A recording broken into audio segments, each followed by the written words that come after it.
What's up, guys? Go ahead and smash that like button because it's free, at least for now. Subscribe to the channel so you don't miss the next video, and drop anything in the comments just so I know you're alive. And without further ado, let's get into the video. In a peaceful sect, a young man managed to reach the 108th medicinal field. His system had notified him that the great law of myriad manifestations had been upgraded to the 9th level, which made him wonder just how far that power had advanced. He asked the system to open the status panel. It showed that he was currently 23 years old and possessed a 3-star talent. In addition, he noticed that his intelligence was only at 1 star and complained that the system did not need to be so harsh on him. However, his myriad human manifestations ability was at level 10. This left him excited, as he would finally be able to meet the half-saint soon, named Qing Shui. Thrilled by the situation, he kissed his tool as a form of gratitude. But at that exact moment, a woman arrived and found the action somewhat strange. The protagonist noticed and shouted that she was getting everything wrong. However, she simply held his head and gently comforted him, saying that her junior disciple had grown up and that this senior sister would need to visit him more often from now on. Qin Tian warned that he could not breathe and explained once again that it was not what she was thinking. Yet she told him to be quiet and said she understood everything since he was already of age and had been alone on Zhangjian Peak all this time. And it must be hard to endure loneliness when the night is deep and quiet. Qin Tian asked her to stop saying such things because she was not understanding anything. However, he decided to change the subject and asked why she was there. She said that it was the day when the Kunlun sword sect recruited disciples and that the sect master wanted him to go as well. Ever since he became the master of Zhangjian Peak, he had not recruited any disciples, and because of that, the sect master had a good opinion of him. The protagonist felt somewhat reluctant, saying that teaching disciples was very tiring, but he agreed that he should show up. He said he would change clothes and asked her to wait a moment, but she offered to accompany him while he changed. Embarrassed, the protagonist said there was no need and thanked her for the kindness. Meanwhile, 2 people were talking, saying that the saintess had fled to the Kunlun sword sect and that this matter required the sect master's personal judgment. Therefore, they needed to return immediately to the demonic sect. Meanwhile, at the center of the sect, several people were gathered. The master of the Kunlun sword sect, named Mo Wentian, was sitting and observing everything. The protagonist appeared very well dressed, and all the girls around him said he was very handsome and that just seeing him made them restless. Because besides being handsome, he was gentle and refined like jade, not to mention that he was also graceful and elegant. So using the finest words in the world would not be an exaggeration to describe him. On the other hand, the men felt somewhat annoyed, saying that a mere cultivator of the spiritual movement realm dared to recruit disciples, and that if he had not saved the former master of Zhangjian Peak, the famous Jiang Qingsui, he should not even be in that sect since he had no talent. However, the protagonist ignored both the praise and the criticism and sat beside the sect master with his book on the super collector editing method.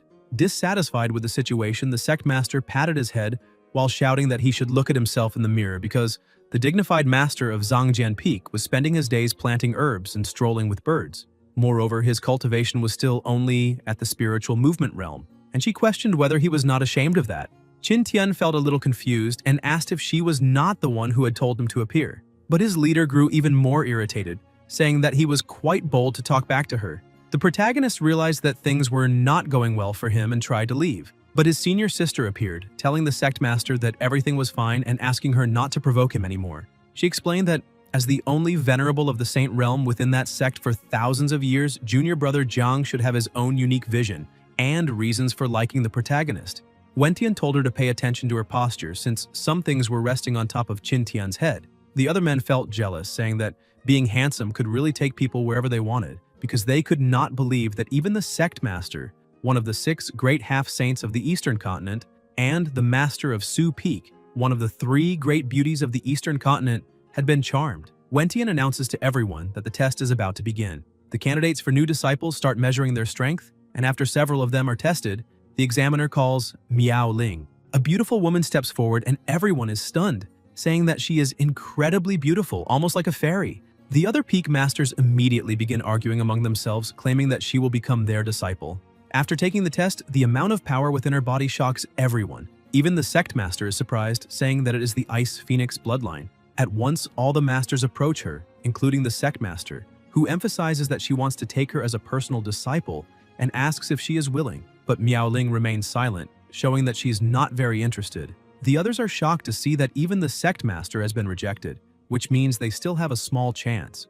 All the men around her try to persuade her to become their disciple, yet she simply ignores everything around her. The sect master, slightly irritated at being rejected, asks her to choose a peak she wishes to join and stresses that within the sect she will not lack resources for cultivation.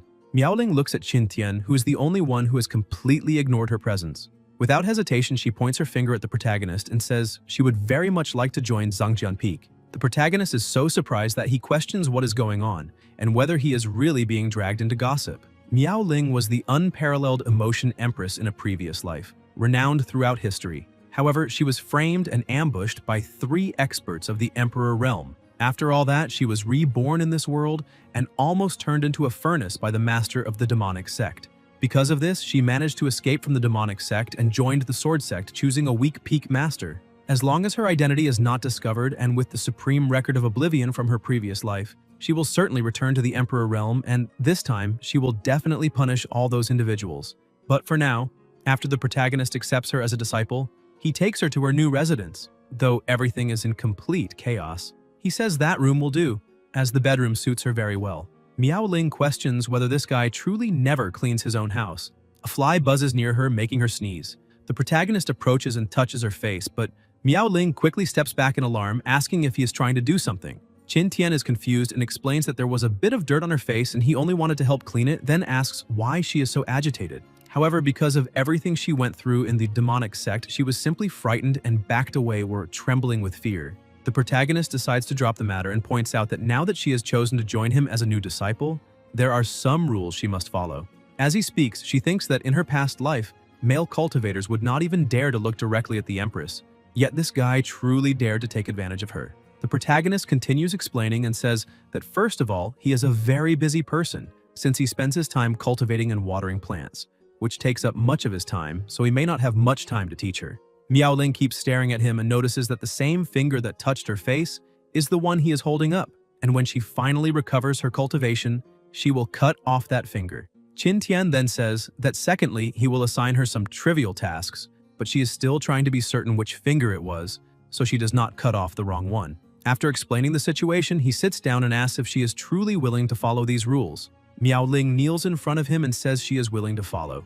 The protagonist is impressed to see that the girl still practices swordsmanship even after becoming a disciple, which shows she is very diligent. But in truth, she is planning to cut off both his hands just to be safe. Suddenly, the system begins sending repeated notifications, congratulating the host for taking in a talented disciple and explaining that this woman is a reincarnated empress, so he must teach her cultivation very well. In addition, he receives several rewards, and all martial arts he has learned will now be used at 1 level higher, while the reward granted is the supreme sword technique, the heart sword art, along with a first-rate emperor weapon, the glacial ice emperor sword. The protagonist is astonished to see that the rewards are truly incredible. Barely able to contain his excitement, he starts jumping for joy and his new disciple asks if he is alright. Qintian quickly composes himself and says that since she has become his new disciple, he has not given her anything yet, so he would like to present her with something special. He takes the sword he just received from the system into his hand and offers it to her.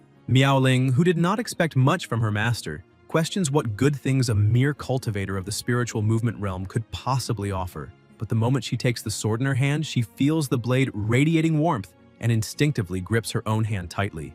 After examining it more carefully, she realizes that it is actually a first-rate emperor weapon. Still unable to believe it, she asks if he is truly giving that to her as a gift. Qintian says yes, and adds that the sword should be acceptable. She wonders how he can call something like that merely acceptable and questions whether this guy cannot survive without bragging, since the sword is far more than acceptable. All weapons, techniques, and elixirs are divided into levels: yellow, profound, earth, heaven, emperor, and sovereign. Each tier has lower, middle, and upper grades, as well as a peak quality.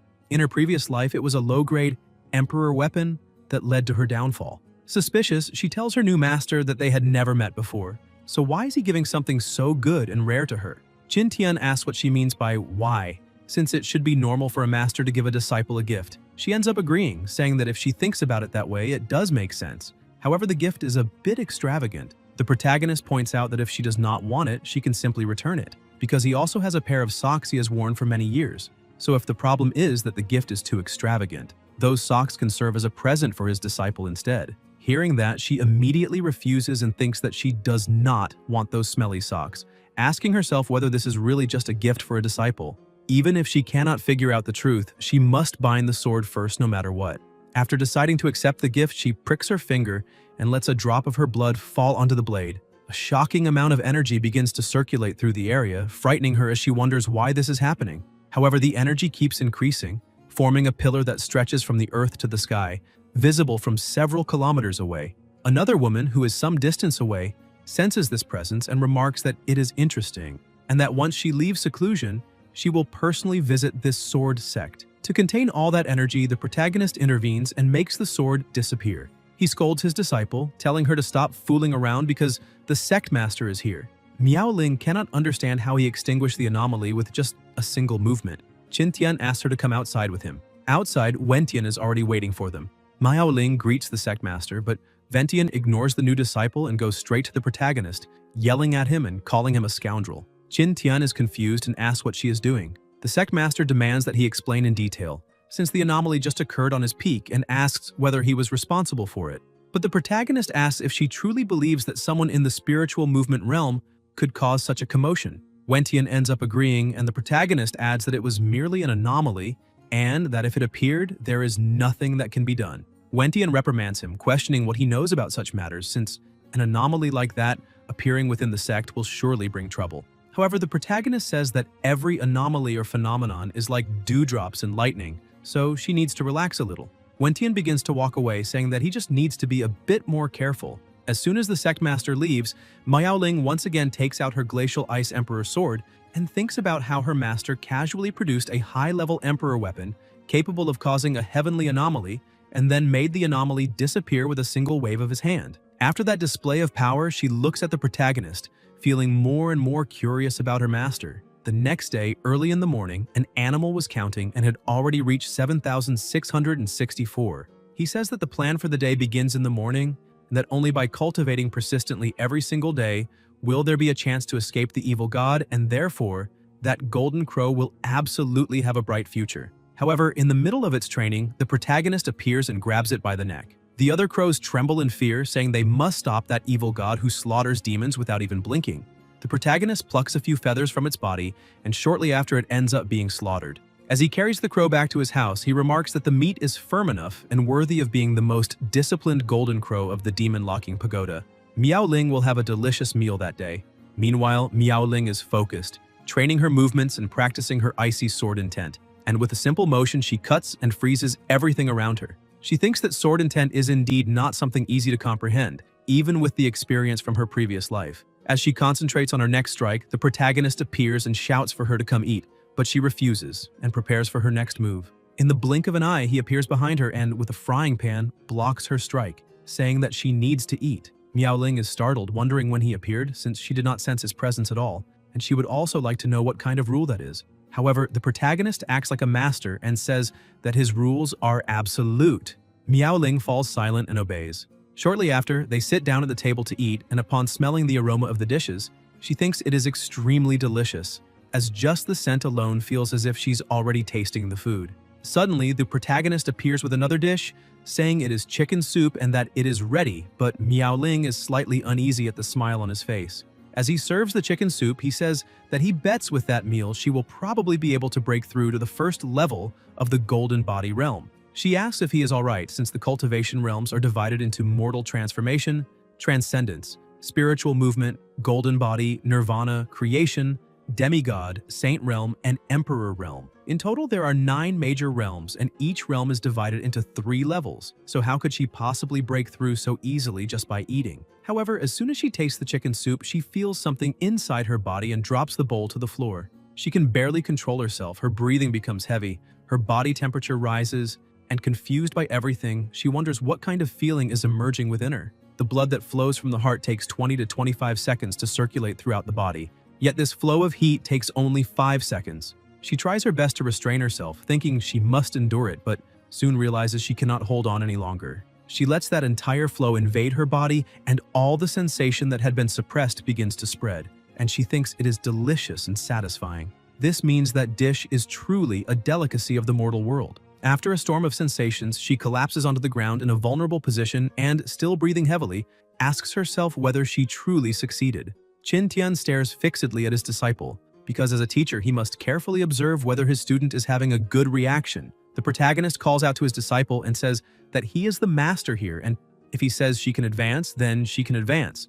Otherwise, that Golden Crow King would have been wasted. She is shocked to discover that he used the Golden Crow King to make soup, which makes her think that her master is definitely beyond the spiritual movement realm, since all his feats and actions show that he is far stronger than someone at that realm. However, the protagonist is merely more satisfied with himself, thinking he is one step closer to making dishes that can truly shine. Curious, Miao Ling stands up and approaches her master, asking if he is.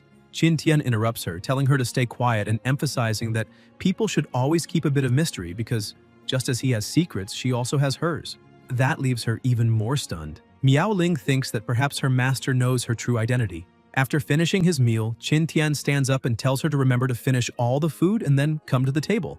Miao Ling grows irritated seeing that he is taking advantage of her again and thinks that sooner or later she will cut off his hands. Elsewhere, several monsters were frozen in place, arguing with the protagonist, saying that he goes there every day to capture some of them. However, the dragon was already irritated and said that this time the protagonist had knocked right on his door. Another monster, resembling Bigfoot, said it would be much better for the protagonist if he immediately returned the other demon kings he had captured. The bird woman said that this was very wicked, yet she actually liked a bit of all that malice, inviting him to stay and spend the night drinking with her. Qin Tian told them not to worry and said that all the others he had captured were doing very well, with rooms and even board, just no alcohol, and that in fact he was there to borrow some demon emperor blood, and the more he could get the better, as if he intended to drain them to the last drop. The bird woman was enchanted by the protagonist's wickedness and said it was wonderful to hear that, but her companion told her to wake up, because that meant he would end up dead. The dragon, already furious about the situation, said that now the protagonist had gone too far and tried to attack him. The monkey attempted to help his companion, but Qin Tian said that unfortunately, if they would not lend the blood, he would have to take it by force. And with a single movement, he broke the monkey's staff. However, that was only the first part of the attack. The protagonist used his manifestation ability and made the divine beast Zhuanwu appear in front of the monkey, swallowing him whole. Seconds later, the monkey fell without any reaction, and Qin Tian said he had already succeeded, though he was short on time and asked the other two to attack together. The dragon realized that the protagonist was far too strong and asked the bird woman for help. She agreed, though reluctantly, since she hated to harm such a handsome face. The two combined their attacks and created the fusion technique of wind and thunder, charging forward. Qin Tian merely smiled, saying that was quite a coincidence because he could do that as well. Stepping back, he struck the ground, transforming it into the white tiger of the four symbols of Lesser Yin. As he gathered energy, he formed the Heart Sword and unleashed the Heart Sword journey. The bird woman could not believe how that was possible, but with extreme ease he defeated the other two. However, he was beginning to feel cold after spending so much time in that icy climate. Moreover, he had already been away from home for several days and began to wonder whether that little girl was already missing him. After taking what he wanted, he returned home. Not long after, a huge explosion erupted in the alchemy room. Miao Ling was startled and asked whether her master had already returned. She went to check and saw that he was indeed in the middle of all that chaos, having practically blown the entire alchemy room to pieces. The protagonist saw her and was delighted, saying she had arrived at the perfect time and handed her a pill, telling her to eat it while it was hot, since it was a pill he had personally refined especially for her. Miao Ling stared at it and asked if it was truly the Demon Emperor pill. When she realized what she was holding, she panicked, because it was a first-rate heaven-grade pill called the Demon Emperor pill. And even in her previous life as an empress, obtaining such a pill had been difficult. She realized that the days her master had been away were all because of her. Qin Tian looked at her and asked why she was not eating yet and whether it was because she thought the medicine might be too bitter. But she said the taste did not matter and questioned whether he truly believed that place was appropriate. When he looked behind him, he understood what he had done and admitted that the place did seem somewhat unsuitable. So they moved elsewhere and she consumed the pill, which quickly began to take effect. Qin Tian watched her and thought that slowly, he needed to transfer his spiritual energy into her body. Moreover, her condition was excellent, and this was the awakening. But suddenly, she turned toward him and pushed him back, drawing closer and closer, her body burning as she looked at him and said that she wanted him. Qin Tian was startled and asked whether she truly meant that, but she simply stopped him from speaking. Qin Tian thought that he was a transmigrator who had obtained a system and was now facing a major crisis of his innocence. Miao Ling was completely overcome, saying that this time her master had nowhere to escape, He shouted for her to come to her senses, since there was not that level of intimacy between them, but she refused, saying that if there was no intimacy, they could create it here and now, because just by sensing her master's scent, she felt ready to take the next step. The energy around her shifts, and the protagonist realizes that the medicinal effects of the Demon Emperor pill are about to completely dissipate. He thinks that, first of all, he is an honest gentleman, so he must guide her medicinal effects toward her awakening. And, as a dedicated master, he channels all that energy to the proper point. However, she gets a little carried away and bites him, leaving him slightly annoyed while she laughs. Suddenly, she feels something growing within her, and the awakening finally happens. An overwhelming amount of energy floods the area. Qin Tian realizes that the breakthrough was a success. Immediately afterward, the system appears and announces that the host's disciple has awakened the ancient Ice Phoenix bloodline of Emperor grade, advanced 1 realm, and reached level 1 of the Nirvana realm. In addition, the host's aptitude has been promoted to grade 7, and the rewards have increased by 60%. He thinks that this time he has obtained a great harvest and, on top of that, kept his innocence intact. Miao Ling temporarily loses consciousness due to the awakening, so he decides to let her rest for a while. Sometime later, while drinking his tea, he notices that she has awakened. She asks what happened between them, and the protagonist says that to make things clear, as a master, he is firm and unmoved. And besides, she was the one who initiated everything, so she should be more careful in the future since there is a distinction between master and disciple. Still confused, she asks what he is talking about, but the protagonist simply runs off, saying he needs to take care of something. Miao Ling looks at her own hand, wondering whether she really did something, because it seems like, until she suddenly realizes what happened and shouts, telling her master to wait immediately. But before she can go after him, the sect leader arrives along with other members and asks whether her bloodline has awakened. Miao Ling does not know how to respond. However, the leader, excited, says that this is excellent and that it seems heaven has blessed Kunlun, since she has the potential for the Saint Realm, which means the sect will have a second Saint Realm. As always, the envy of others is uncontrollable and utterly regrettable. The other peak masters say that Miao Ling should not remain on that peak any longer, and besides, she has heavenly talent, so it is not appropriate for her to stay with someone as useless as the protagonist.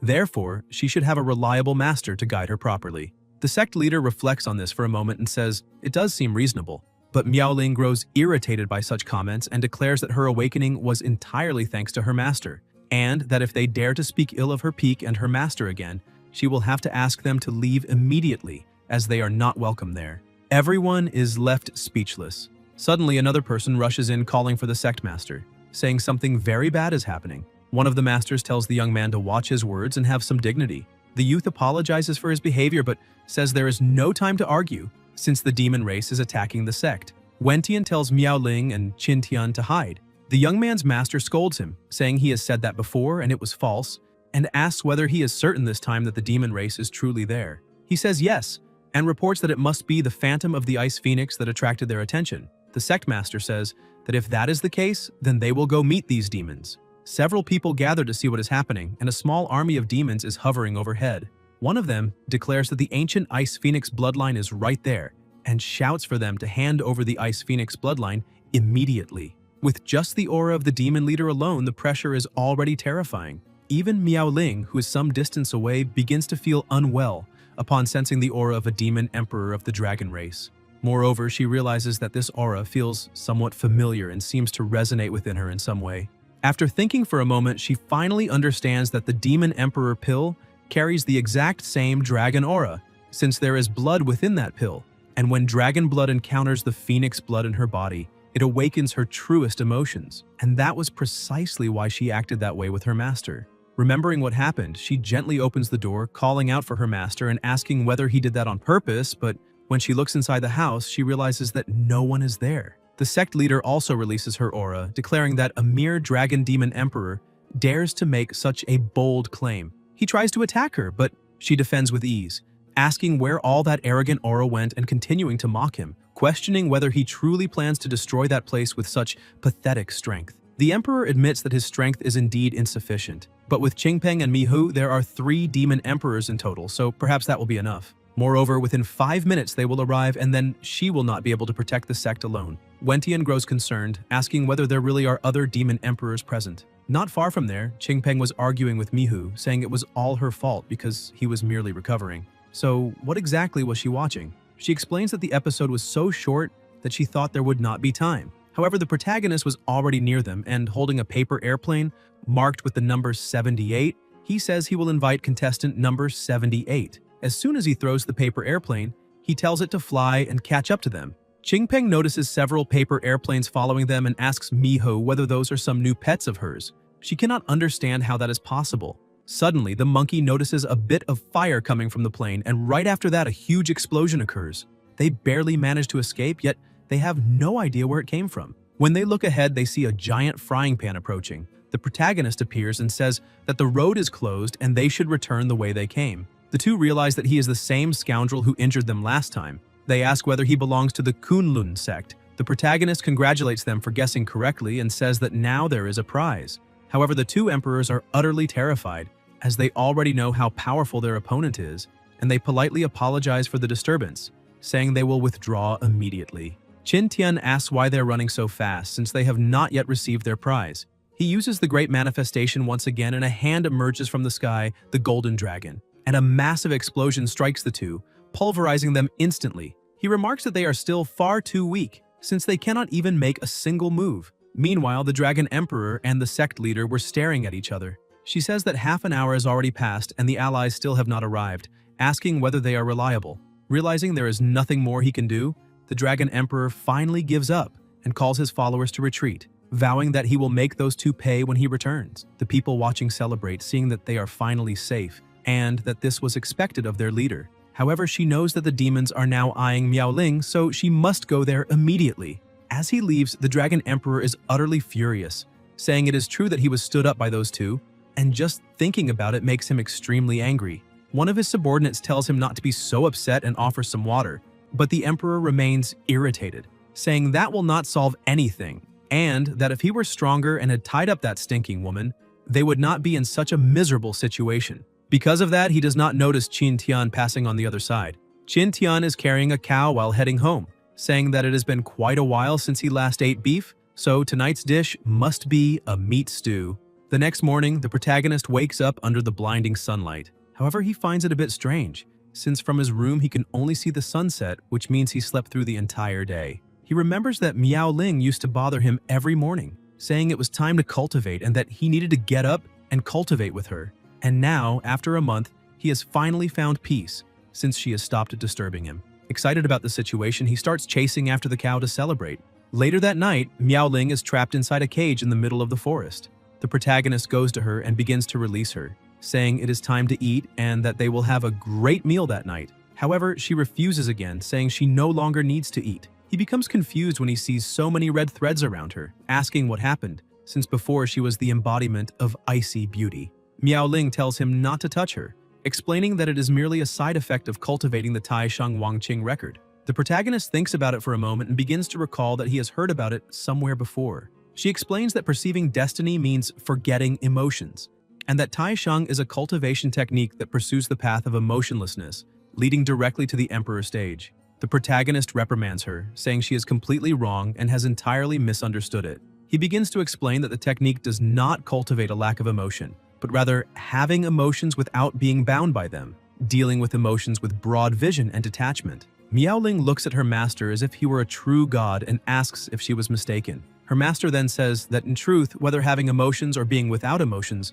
neither path would suit her very well. As a sword cultivator, it is more appropriate for her to act according to her own whims, so she is better suited for the cultivation technique he has in his possession, the heart sword art. And as seen before, the protagonist used this very technique to defeat the emperors, which shows that he is at least already in the supreme realm. He asks what she thinks of this suggestion, and adds that it only costs 200 taels. She asks whether the supreme realm he is referring to is the one a whole realm above the emperor realm, and he answers yes. Without hesitation, she hands over 2 gold coins, saying she will take it. However, she only handed over 2 coins while the book cost 200 taels. Yet, as she holds the book, she looks like Smeagol clutching his precious. She thinks that in her previous life, she went through countless trials and never obtained it. But in this life, it was so simple that she acquired it with just a stretch of her hand. Before leaving, she looks at her master laughing and thanks him. The next day, another girl approaches, calling the protagonist Uncle Master, but he asks her to keep quiet. That was Yan Qingxi, Wentian's personal disciple. He explains to her that Miao Ling's previous cultivation technique had run into problems. Qingxi asks if she is all right, The protagonist says his disciple is very well, and that now, with his help, she is cultivating a new technique even more powerful than the previous one. Qingxi is impressed, saying that was expected of her uncle master. While Miao Ling was cultivating, she kept hearing things like, "How delicious, what is this, branded fries? My cooking is very good. Uncle Master is the best in the entire sect." Gradually, this began to irritate her, and furious, she shouts that the two of them can go talk by the river, on top of the mountain, or even inside a volcano. She does not care, she just needs to cultivate in silence. Qin Tian says he knows and asks whether she knows why he is doing that. Elegantly, he says that as the saying goes, not being stirred by external things is called tranquility. Not being filled by external things is called emptiness. Only by possessing a heart that can remain balanced in the face of any danger can one walk farther on the path of the Tao. Therefore, all of this is to temper her state of mind. Qingxi applauds, saying her uncle master is an excellent teacher. Miao Ling ends up agreeing with the explanation, saying it actually makes sense. The protagonist explains that if left too long, the soda will lose its fizz and the fries will become soft, so they must eat quickly.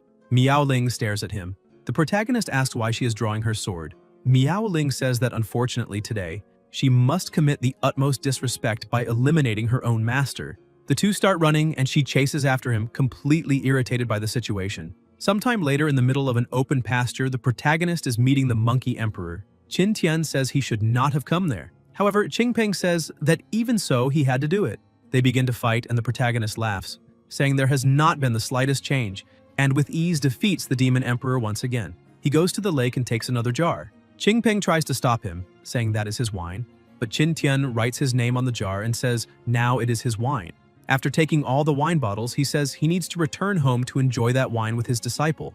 While the emperor is left in tears, the protagonist walks away with unshakable peace and tranquility. Moreover, he realizes that he needs to check the system, since it has been quite a while and things must have piled up. Upon opening the system, he receives a notification saying that the rewards have been accumulated. The great manifestation of the self has been upgraded to level 1, the myriad ancient immortal body to level 1, the 10 laws of space-time, and the ability to summon his spiritual body to assist him. He is delighted with the rewards and celebrates, saying that it is time to soar. Meanwhile, at Hidden Sword Peak in the bamboo forest, Qingxi celebrates that she has finally mastered sword intent, as she had been troubled by it for 10 years, and thanks Miao Ling for her help. Miao Ling says it is nothing, since cultivating together with her also allowed her to gain something. Qingxi continues hugging her, saying that at first she had wrongly accused Miao Ling, but that it was all the protagonist's fault and that it is true she is a beautiful and cute woman. Qingxi says goodbye, saying she needs to return to share the good news with her master. Miao Ling stretches her body, saying that after cultivating for so long she is covered in dust and needs a bath. She quickly heads to the hot springs and enjoys the comfort. A few minutes later, she already expects someone to appear. Qin Tian, who has been watching, says he has just prepared a delicious meal and asks her to come enjoy the midnight snack with him. Miao Ling is astonished, saying it always happens the same way and that this coincidence is absurd, whether she is changing clothes or even in the bathroom at home. Irritated, she asks her master whether this is intentional or an accident, but Qin Tian says it is obviously intentional and that she already knew that. Moreover, he adds that he managed to produce some 800-year-aged monkey wine, so she needs to hurry and get dressed to drink with him, and she does not need to worry because he will not peek. Even so, she asks him to leave politely. While waiting for her, the protagonist says that his daughter has grown up. Miao Ling approaches and asks what he is thinking again, since he is smiling so innocently. Seeing how beautiful she looks, he is left speechless, and with an awkward smile says she looks wonderful in those clothes.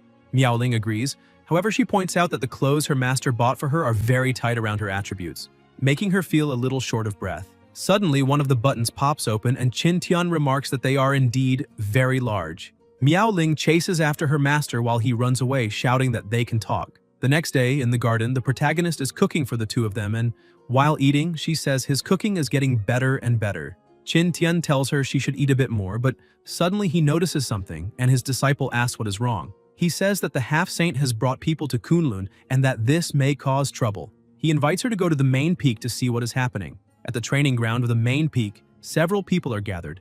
Wentian says she heard that Elder Leng Ya has been challenging disciples from various sects with the sect leader's eldest disciple, but she does not know why. Leng Ya says it is merely a misunderstanding. Leng Ya is the Grand Elder of Penglai sect. He explains that Xiao Hua has reached a bottleneck and wishes to spar with disciples from other sects to seek a breakthrough, but the real reason they are there is because they wanted to witness the legendary ancient bloodline. Miaoling thinks that Old Fox has no good intentions and must have other motives.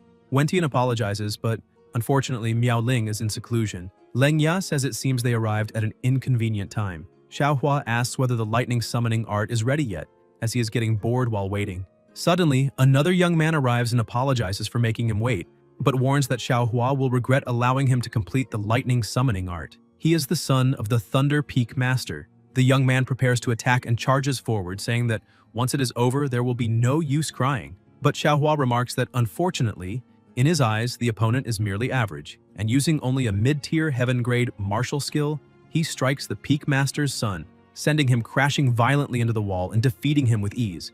The spectators cannot even see what happened, as it all occurs too quickly. The Thunder Peak Master becomes furious, but Xiaohua apologizes, saying the boy was too weak and that he truly did not expect him to be unable to block even a single move. Eager for the next fight, he tells the next person to come up. However, no one steps forward, which leaves him somewhat disappointed.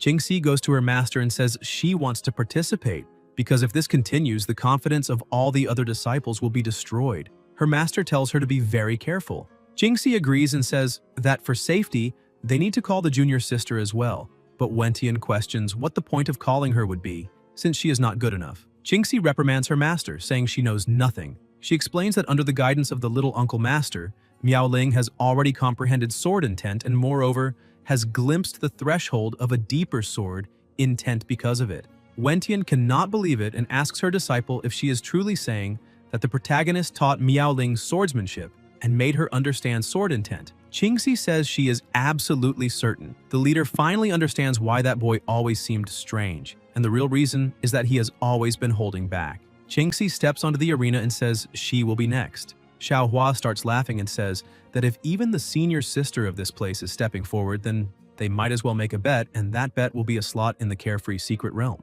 The rules are very simple. If she wins, his slot will be hers, and if she loses, then she must hand over one slot. Wentian realizes that their true objective is a slot in the carefree secret realm. She tells Jingxi to agree. Xiaohua says that is settled and calls for the match to begin, inviting her to attack. He activates the Gale Sword intent while she uses the Blade of Wind Sword intent. He becomes excited to see that she also possesses sword intent and decides to reveal his true strength. Jingxi remarks that anyone can boast, but he tells her to just watch and prepares to strike, saying that this is a realm where sword intent has advanced even further. The fusion of sword intent and sword technique. With a devastating attack, he hits her, sending her soaring high into the air and defeating her. The leader grows worried while the others simply watch, saying she was thrown very high. Her sword falls to the ground, but the protagonist catches her in his arms, saying they have arrived. All the women look at the protagonist and say that Uncle Master is very handsome, and they envy the senior sister, because they also want to be held like that. Xiaohua becomes jealous and says he does not understand how those vulgar people think that way all the time. But the moment he sees Miaoling, he is captivated by her beauty. He quickly walks over and grabs her hand, saying that his name is Xiaohua, that he is the eldest disciple of the Penglai sect leader, and the foremost among the 3 great prodigies of the younger generation. He asks if he may know her name, junior sister, so that they can get to know each other better. He thinks she is phenomenal and dazzling. Leng Ya thinks that the true target has finally appeared, and now it is time to properly assess her other qualifications besides her bloodline. Qin Tian slaps Xiaohua's hand away, calling him an insect. Xiaohua becomes furious, thinking he is being called a bug, saying that Qin Tian is nothing but sticky trash. The 2 women grow angry and shout at him, saying the sticky one there is him. Xiaohua tells them to wait a moment because he heard a rumor about a very handsome but completely useless Uncle Master here, and it seems that person is standing right there. The only explanation then is that everyone must be hypnotized by beauty. Therefore, he must save them all by showing that strength is what truly matters. Qin Tian tells them not to look, because that smile is so ugly that it is obvious he is thinking indecent thoughts, so he needs to be taught a lesson. Miaoling says she understands and adds that she will finish him in 3 moves so as not to humiliate the other sect too much. The 2 prepare to fight, and people begin to question whether it is really possible for her to win, since she has only been cultivating for a little over a decade. However, she has the ancient bloodline, and perhaps her cultivation speed is several times faster than most. Wentian asks how long Qin Tian intends to keep holding Jingxi. The protagonist explains that she was injured, so he is just helping, preventing her wounds from worsening. Xiaohua thinks Miaoling's cultivation should not be higher than Jingxi's, so with his current strength he can treat this as a sparring match, which will demonstrate his strength and dedication. Once again acting arrogantly, he tells her to make the first move, but in the blink of an eye, he is struck by her. Miao Ling calmly states that the first move has already passed, and that if not for her master's request, he would have been completely annihilated on the spot. Xiaohua curses at her, saying that if he had not deliberately let her win, she would not have even touched him. He tries to counterattack using a martial skill infused with sword intent, but his sword is completely shattered by her. Miao Ling states that his movement is far too crude and that his skills are superficial, that true martial arts combined with sword intent should be different, and therefore she will demonstrate.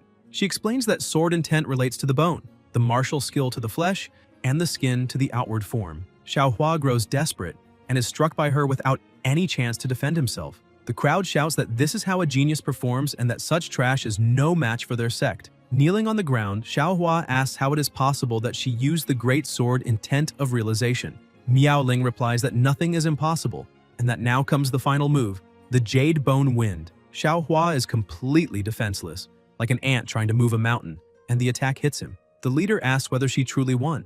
Xiaohua is entirely frozen, and everyone begins to celebrate, saying they have won, and that, it seems, among the younger generation, their junior sister is unmatched. The old elder quickly leaps forward and catches his disciple with a smile on his face, for he has finally found what he was looking for. After the end of the fight, Qin Tian and Qingxi praise Miao Ling, leaving her a little embarrassed. In a distant place at the peak of a mountain, Leng Ya was informing the palace mistress that they had found the most suitable host. She carries the ancient bloodline of the Ice Phoenix and has mastered the sword intent of great perfection. Mu Yisui says that Leng Ya did a good job, and that once she recovers her physical body, she will unify the Eastern continent and Leng Ya will be greatly rewarded. He thanks the palace mistress for the opportunity to serve her. Yixue says that that empress was ruthless, and that the humiliation she made her suffer will be repaid 100-fold once she is free. Meanwhile, in the secret realm, carefree, a group of people stood at the top of a mountain observing. The young woman explains that this is the secret realm opened at great cost by the Penglai, Kunlun, and Taibai sects. It opens once every 20 years and contains many opportunities, such as spiritual herbs and treasures. However, there are two restrictions. First, only those below the Nirvana realm may enter. Anyone who exceeds it will be expelled. Second, at most 9 people may enter after it opens. The key to entering that secret realm is the token in their hands. In addition, they must remember that after entering the secret realm, they will have only 7 days to explore. She asks them to make good use of this time, and if there are no questions, they may depart, as she will await good news from all the elites. After the explanation, the group jumps in to enter. Yixue had already prepared and notices that Miao Ling has entered the secret realm. She asks one of her subordinates to take her there. Meanwhile, inside the secret realm, Miao Ling was exploring the place, as she had become separated from her companions. Moreover, her master had not mentioned anything about this happening. She senses that something is watching her and asks who it is. A figure rushes toward her, but startled, she attacks and eliminates it with ease.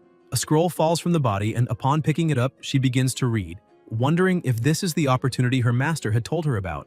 It is a treasure map, showing the location of the sacred celestial phoenix fruit. She remembers that fruit because if she can eat it, she will surpass the limit of the Nirvana realm and be only a step away from the creation realm. Excited by her opportunity, she starts moving quickly in search of the sacred fruit, but a crow watches her closely. Sometime later, she finally finds the fruit and her eyes shine, for with that sacred celestial phoenix fruit, she will soon be able to advance to the creation realm. But just as she approaches, she steps into a trap and realizes it is a formation that seals movement. Yixue appears behind her, saying that now that body will be hers. Miao Ling begins to freeze her own body, saying that it truly was a conspiracy, and that the mastermind behind it is a nascent soul, and clearly their goal is to seize her body and be reborn. Yixue realizes that something is wrong, and the body she had captured was only an ice clone. Irritated, she shatters the clone, having been deceived by a mere brat. Suddenly, she hears a noise and attacks, but Miao Ling steps out of the explosion as if nothing had happened. Yixue is shocked to see that she is the ruthless empress. Miao Ling asks who the idiot is that is trying to attack her. Yixue becomes so enraged that she starts shouting, saying that Miao Ling caused the destruction of the heavenly demon palace and that her body was destroyed in the process as well, questioning whether she truly does not remember. Miao Ling thinks for a moment and says she does not remember anything. Yixue is completely infuriated to see that her enemy does not remember her. However, she says she heard rumors that the Empress had fallen and, judging by her current state, she must be in a reborn body. Miao Ling simply laughs, asking how anyone could possibly know such a thing, and that if she wants to find out, she can try. Yixue confidently says she believes the rumors and that the Empress has lost the power of her imperial realm, so at this moment she is merely a weakling in the Nirvana realm. She begins to attack, ordering the Empress to obediently hand over her physical body, but Miaoling manages to dodge the first strike and uses the Ice Jade sword. The battle between the two grows immense in scale, causing multiple explosions throughout the forest. Yixue realizes that the sword blocking all her attacks is an imperial weapon. With that, she becomes even more excited, saying that it truly is her lucky day, for after obtaining a body with excellent talent, she can also acquire an unstoppable and unparalleled weapon. She continues pressing forward, telling the Empress to surrender at once, but she does not want to damage the body she intends to take. However, Miaoling cuts off her hands, telling Yixue not to be so ridiculous, since she is only a soul in the Saint Realm who has lost her physical body. Moreover, the rules of that secret realm limit the strength of all outsiders, so those who exceed the Nirvana realm must seal their own cultivation to enter. Therefore, Yixue is no exception to the rule. Yixue dodges the attack and starts laughing, saying that the Empress is right. However, every rule has a loophole, and the carefree secret realm is no exception. As she releases her power, a tremendous pressure spreads around them. Miaoling grows concerned upon realizing that it is the power of a half-saint. Suddenly, Yixue vanishes from in front of her with incredible speed and appears behind her, saying that, to be more precise, a half-saint on the verge of reaching the Saint Realm is her current level, and now she will finally have a physical body again. Miaoling realizes she cannot move, and asks when that happened. Yixue replies that she should already know that gaining this power, which can be used inside the secret realm while exceeding the Nirvana realm, cost immense training and suffering. On the brink of death in the past, she had thought she needed to quickly recover her own soul because she could not fall there as she still had enemies to eliminate. She had to stay alive to achieve her revenge. A beast approaches Miaoling and she realizes it is a monster only at the half-saint realm, so even with her cultivation limited by the secret realm, she can still eliminate it. As soon as Miaoling realizes she has no chance of winning, she touches her amulet and calls for her master, saying that now it is his turn. Qin Tian senses the call. Some time ago, the protagonist had met with her, telling her that there were still 3 days before the opening of the carefree secret realm, and that inside it she would encounter dangers. So she needed to activate the special temporal token and always keep it close. She had asked how he could do anything while being so far away. Qin Tian explained that when she needed him, he would come out of that amulet to help her. Miaoling understood and stored it in a well-protected place, leaving Qin Tian speechless. The Empress told her master to be very careful when coming out. Returning to the present, he knows his disciple went to the carefree secret realm with her senior sister, so his time alone has returned, and, pleased with that, he thinks it is time to enjoy himself. He goes to a restaurant and orders noodles. Just by smelling the aroma and sensing the ingredients of the city, he is impressed, proving that the dish lives up to its reputation. But while he is eating, he hears his disciples cry for help and wonders if that truly is the distress signal. Xiaohua was ordering food when Qin Tian suddenly disappears from behind him. Yixue, who was about to accomplish her goal, asked the Empress if that truly was her final resort, because there is no need for more pointless fighting. She throws the amulet away, saying it is nothing but a useless object, but the protagonist appears wearing a mask covering his face and asks what exactly is useless. Yixue asks who he is, but she is struck, and, with just one punch, he sends her flying so forcefully that it causes a massive explosion. He holds Miaoling and asks if she is alright and what happened there. He also wants to know where the others are and why they are not together. Miaoling, barely able to speak, says she will transmit all the memories of that period to her master. Within seconds, he understands what truly happened and that Leng Ya and that woman are working together. And now the entire spectacle makes sense, because that old imbecile brought his disciple to challenge the others, only to find a suitable body for that woman.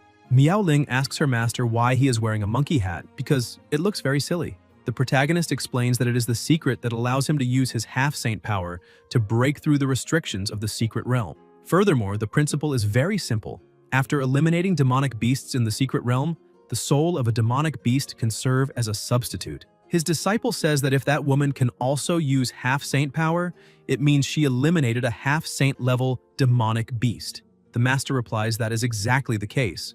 Yixue regains consciousness, but she is completely terrified by that dreadful power since with just one punch, her soul was nearly destroyed. And it seems that the demonic beast soul within the protagonist is the sacred spiritual explosion monkey from the core of the secret realm, where power reigns supreme. Her soul can no longer withstand possessing the Empress's body, and even if she could still manage it, she would have no chance of fighting someone as powerful as the protagonist. Thus, the only option left is to use her original body. She gathers her power, saying that all of this is that woman's fault for turning her into a demonic beast. Meanwhile, the Empress is astonished that her master appeared so quickly since she had only just asked for help and he showed up immediately. The protagonist says that is obvious because, as a master, he always keeps his word. So if he said he would appear like lightning, then it is certainly true.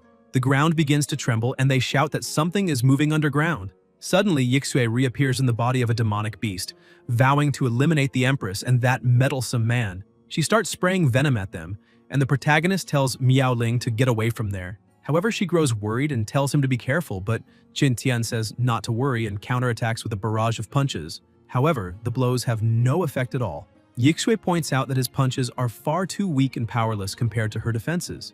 The protagonist realizes that her skin is incredibly tough. Yixue attacks again, forcing him backward. He realizes that the fight is becoming more troublesome than he expected, and the most serious problem now is that he cannot break through her defenses. She keeps attacking and pressing forward, and with just a touch of his clothes, the fabric dissolves. He realizes it is venom, so he cannot allow it to touch his body under any circumstances. Miao Ling shouts for her master to be careful, but before he realizes it, he is already trapped in a spider web and quickly wrapped into a cocoon. Yixue watches to see if anything will happen. Miao Ling, who is also watching, is worried at first, but then understands what is truly happening. Yixue, still confused, asks if she has won and happily says that now the next enemy is... But suddenly, a slash bursts out from inside the cocoon, and the protagonist frees himself with ease. He remarks that he had completely forgotten about the Ice Jade sword, but fortunately his disciple reacted in time. Yixue cannot understand how this is possible, but Qin Tian interrupts her, saying that now it is his turn to have some fun, and he uses the Sun and Moon hand seals combined with the Single Mouth, Heart, and Treasure Head body seals. 3 seals are enough. He advances swiftly and Yixue screams to block that attack, but the gap in power between them is so vast that the protagonist pierces through her defense and body as if they were nothing at all, using his heart sword technique. After finishing the fight, he tosses the sword to Miao Ling, telling her to grab it quickly because there is still good news. He looks at the fruits and says that they truly are there. Miao Ling notices that the sacred fruit is completely unharmed. The protagonist picks up the fruit and says that this means the sacred fruit is especially for her, so she must eat it quickly as he will protect her. As soon as she consumes the fruit, something incredibly powerful begins to grow inside her body. The protagonist looks at the system and says it is done. The system congratulates him on his disciple reaching the peak of the Nirvana realm, and the host's login reward increases by 20%. Miao Ling looks at her own body and realizes her energy is overflowing, and that after returning to the peak and entering seclusion for some time, she will be able to advance to the creation realm. The protagonist says that before that, there is still one thing she needs to resolve. With a chain, he begins searching through the mountain, and she asks what he is talking about. The chain continues advancing underground, and a few seconds later, the protagonist pulls it back, shouting that he has finally caught the one hiding thousands of meters beneath the surface. He has captured Leng Ya. She cannot believe that the Grand Elder was there. Leng Ya remarks that everyone says Kunlun's youngest uncle is useless, but it seems the protagonist managed to deceive them all. Qin Tian says he needs to return immediately because his noodles are getting cold, so he will leave that useless old man to her. She asks if he is really leaving already, but her master tells her not to worry, because he will transfer the remaining energy of the spiritual explosion monkey to her, and with that she will temporarily possess the power of a half-saint realm. He simply disappears, saying he will be waiting for her at the peak. The chain binding the old elder begins to loosen. He stands up, saying that it seems the protagonist has a lot of confidence in her, and asks whether she truly believes that a novice half-saint like her can defeat an experienced half-saint like him. However, she remains completely calm, since in her previous life she had been the ruthless empress, so when it comes to experience, she is unmatched. The elder tries to attack her, saying he would like to see whether she is really capable of fighting him. She dodges the attacks, thinking that this current body feels even lighter than she imagined, and that this must be the amplification of her bloodline after reaching a higher realm.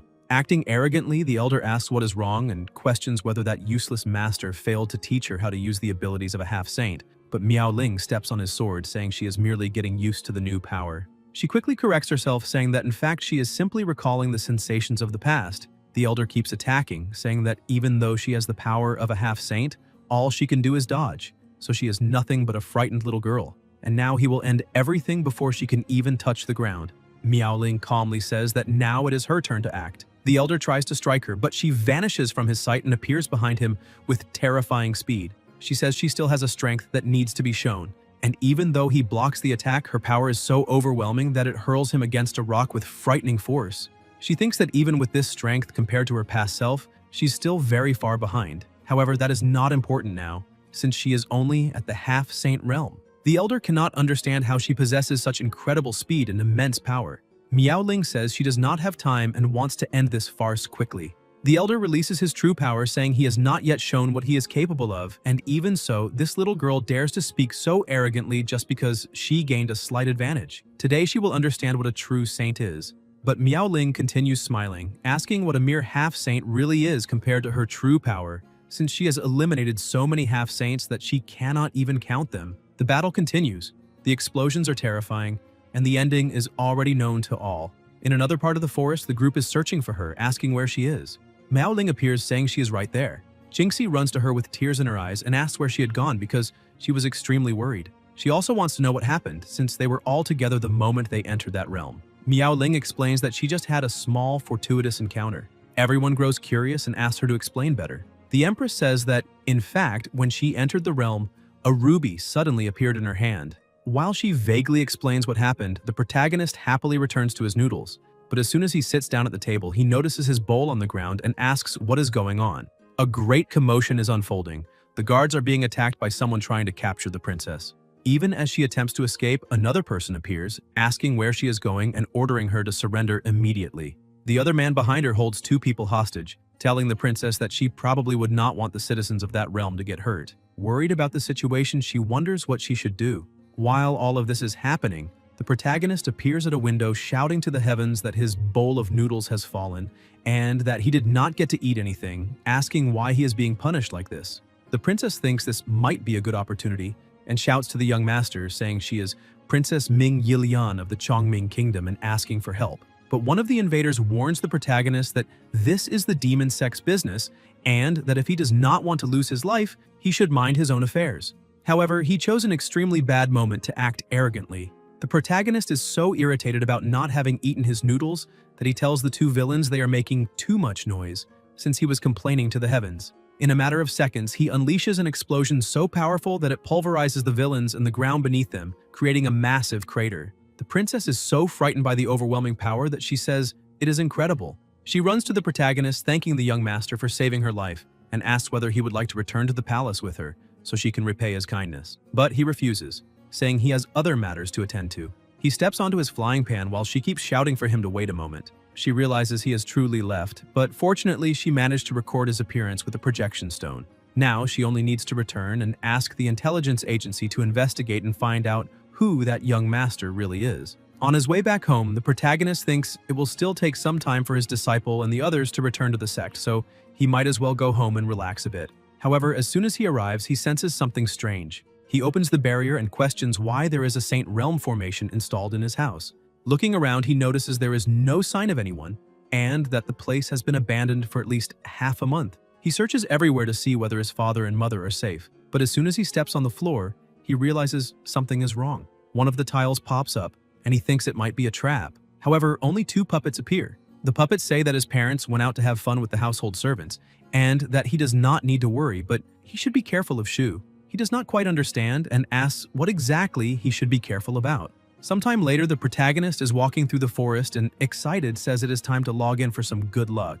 As a reward, he obtains two super small master balls. Suddenly, a small object drops from the system and he stares at it. Irritated, he throws it to the ground, saying it is a scam, since he signed in for 49 days and all he received was that thing. He also tells the little bastard not to think he would fail to recognize it, because he has already defeated all the poke something that he cannot mention since he does not have the rights. Suddenly a fox leaps out, but that thing on the ground captures the fox and pulls it inside. He realizes it really is that thing that starts with poke and ends with mon. He picks the object up from the ground, notices it is still making noise, and asks how long it will keep making that sound. Suddenly another person arrives, calling out to the protagonist and tells him to leave, because the sphere that captured the Empress of Qingqiu belongs to him. The protagonist turns around and asks what an empress is, emphasizing that the object does not belong to that man. The man is impressed by the protagonist's beauty and steps closer, saying that Fox is the Empress of Qingqiu, of that he is certain. Moreover, she is someone the Emperor Alliance wants to capture, and that alliance is very terrifying, so he should obediently hand her over. If he behaves, they can go somewhere more secluded and happily improve their cultivation together. The man squeezes a certain part of his own body and remarks that, at that moment, a powerful melody awakened within him. The protagonist is horrified and shouts for that pervert to stay away. The man becomes upset and starts crying, saying the young man really dared to say that, and for that he deserves to be crushed so he can never speak again. He tries to attack, but Qin Tian dodges and keeps his item safe. Completely enraged, the man tells the protagonist to stop dodging and immediately return the sphere. But the protagonist keeps insisting the pervert should stop lying because the sphere belongs to him. The man becomes utterly furious upon hearing that word again and starts attacking wildly, destroying everything around them. However, the protagonist manages to shake him off, but that thing keeps making noise until suddenly it stops. The man, who had been chasing the protagonist, is already exhausted, saying he cannot go on. Qin Tian shouts at him and calls him a pervert again, saying they will never see each other again. Once more, the man tries to grab him, but falls into a trap. And while the trap does all the work, the protagonist walks away wondering whether that fox is edible. Sometime later at the protagonist's house, the fox wakes up and asks where she is because it does not look like the Emperor Alliance. And without understanding what is happening, wonders whether someone saved her. Qin Tian, who had been waiting, says that the fox has finally woken up. She turns and asks who he is. The protagonist explains that this is the Kunlun sect and that he is her savior. But the Empress does not believe him and tells the protagonist to stop bragging since he is only at the spirit movement realm. And how could someone at that level possibly save someone in the Saint realm? Qin Tian simply smiles and says she can believe it or not, but that pervert has already been turned into fireworks. The fox tries to run away, but the protagonist explains that not only did he save her, she also happened to fall and hit his magical artifact, so he signed a preliminary contract with her, and because of that, she cannot stray too far from him. The fox shouts for him to immediately break this contract because she needs to leave as soon as possible.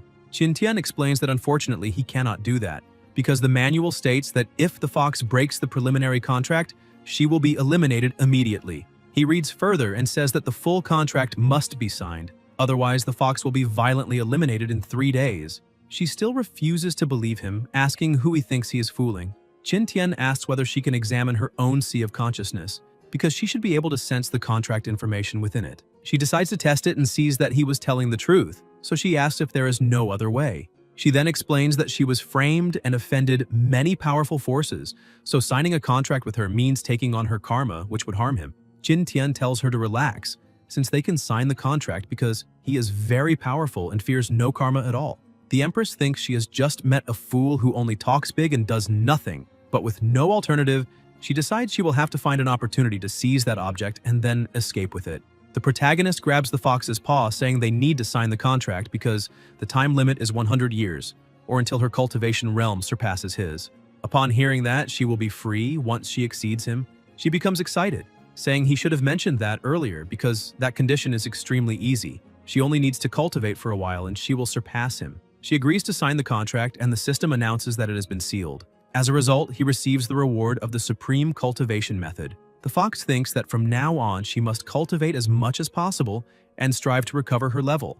That way she can break the contract and leave. But suddenly she feels intense pain in one of her paws, since the injuries she suffered earlier were severe. The protagonist notices and says he is a very good boss, telling the little rookie puppy to wait a moment because she needs to eat first. The fox becomes furious and says the rookie puppy is him and his entire family. Because of that, she refuses to eat, but her hunger keeps increasing, so she finds an excuse to feed herself, saying she is only doing it to gain strength to cultivate. After tasting a piece of meat, she realizes it is Demon King meat, and suddenly another tale sprouts. She realizes she may have been tricked, because once she finishes eating that entire table of Demon King meat, her cultivation will far surpass the spirit movement realm. Sometime later, the fox tries to escape at all costs, but the protagonist grabs her, saying she is injured and her realm is too low, so it would be dangerous to be alone. However, she continues refusing, saying she will handle it herself, but her paws slip and she falls into the water. The protagonist looks around and asks where the fox went. Suddenly, a woman begins rising from the water, calling the protagonist a scoundrel. She jumps on top of him and, irritated, asks whether he does not understand human language. However, he only notices that she is very well endowed. The protagonist did not expect a small fox to be so beautiful, much less to have such an impressive figure. The Empress realizes what he's implying, hides in embarrassment, and tells him to leave immediately. Qin Tian asks whether she truly wants him to go, because he was planning to give her something. The fox appears with only her eyes above the water, saying he is a great pervert and that she wants nothing from him. But as soon as she sees what it is, she asks whether that is a celestial fox pearl. The protagonist says yes, because if he remembers correctly, such a celestial beast pearl is formed when a celestial beast is killed, and condenses all its spiritual power and laws into a single point. Those condensed by the fox race are called celestial fox pearls, and those of the dragon race are called celestial dragon pearls.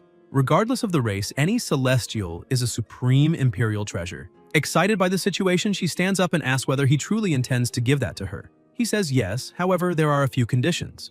The fox asks what the conditions are because she will not agree to anything complicated. The protagonist looks at her and asks for a kiss. She does not agree with that idea at all, saying that it is only an imperial treasure and not worth her kiss. The protagonist asks if that is really so because he had been thinking of giving her that cultivation method along with the celestial pearl after receiving the kiss. But she simply laughs, saying she thought it was something else and almost cried over it, when in fact it is merely the supreme art of the celestial fox. The cultivation method of the fox race, the nine-tailed celestial scripture, is already the pinnacle of imperial-level cultivation techniques, and she does not need the supreme fox art he possesses. Qin Tian tells her that making such a hasty judgment is not a very good habit and asks whether she truly does not want to read it first before making her decision. He tosses the technique to her and she agrees to read it. However, she emphasizes that she does not believe there exists any cultivation method in this world more suitable for the fox race than the nine-tailed celestial scripture. The protagonist finds her attitude rather annoying, but waits while she reads. After some time, she becomes shocked and says that it is actually real, that cultivation method can truly allow her to cultivate all the way to the celestial fox realm. In the hundreds of thousands of years of fox race history, there has only ever been a single celestial fox. That celestial fox appeared by chance, using certain celestial materials and earthly treasures.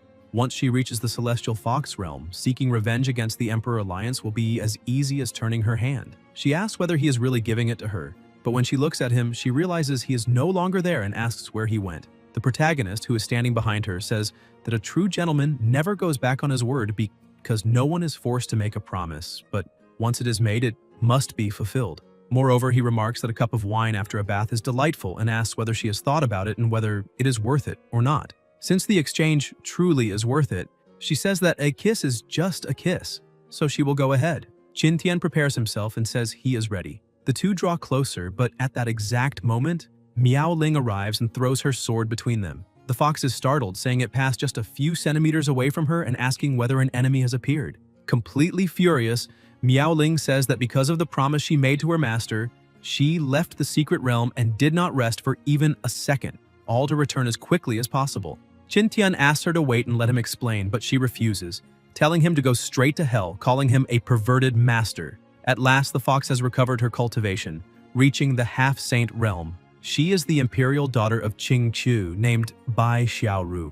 However, what she expected does not happen. She storms back into the house angrily and asks the protagonist why the contract has not been broken, since she has already reached the half-saint realm. The system had already informed the protagonist that his little pet's strength is of the 9th rank, and because of that, he received another reward. Miao Ling greets the little fox with a good morning, and the protagonist says he knows nothing about the contract. Furious at the situation, she curses her master, calling him a great liar and a mysterious man, as well as a stinking pervert. Meanwhile, in the demon realm, the three emperors go to see the Holy Demon Lord. The Holy Demon Lord asks why the three of them do not stay in their own territories and always rush over there. They report that they discovered the ancient Ice Phoenix bloodline. However, there is an expert by her side, so they were unable to bring her back. That expert is so powerful that he inflicted extremely serious injuries, and because of that, one of them remained in seclusion until that very day to recover.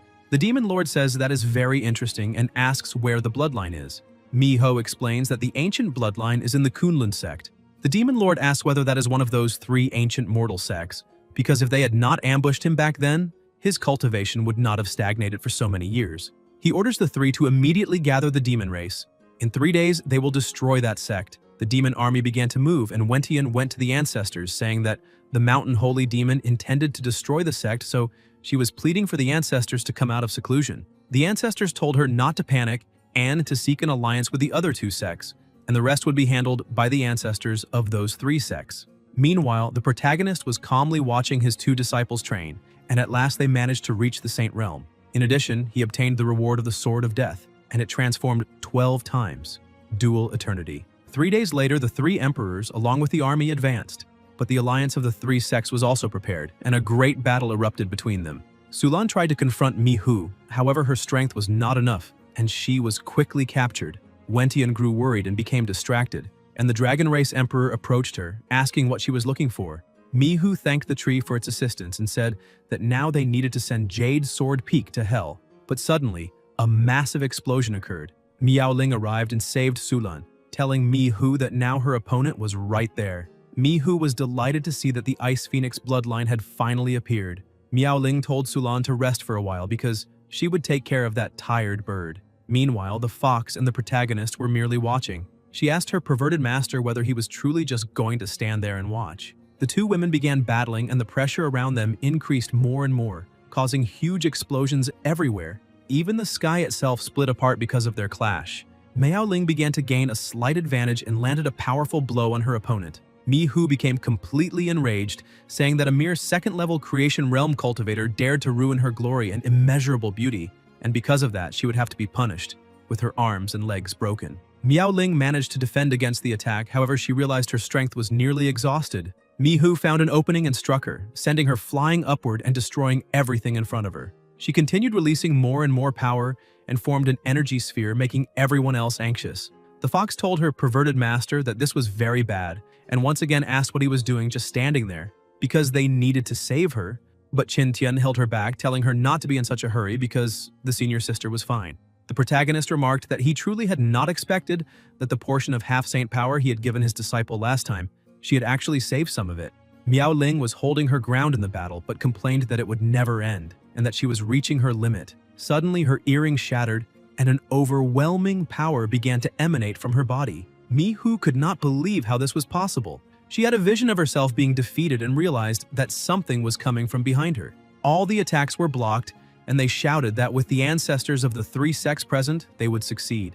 They said they needed to support Wentian first. Miaoling tried to ask what was happening, but the ancestors interrupted her, saying that now she could leave the rest to them. While the world was collapsing in battle, the protagonist returned to his warehouse on Hidden Sword Mountain. Xiaoru asked why he suddenly needed to come back to get something. The protagonist explained that he had a premonition that he would have more time to show off later. Meanwhile, the battle was becoming increasingly intense, and even the three talents formation was used, the Great Sword of Myriad Worlds.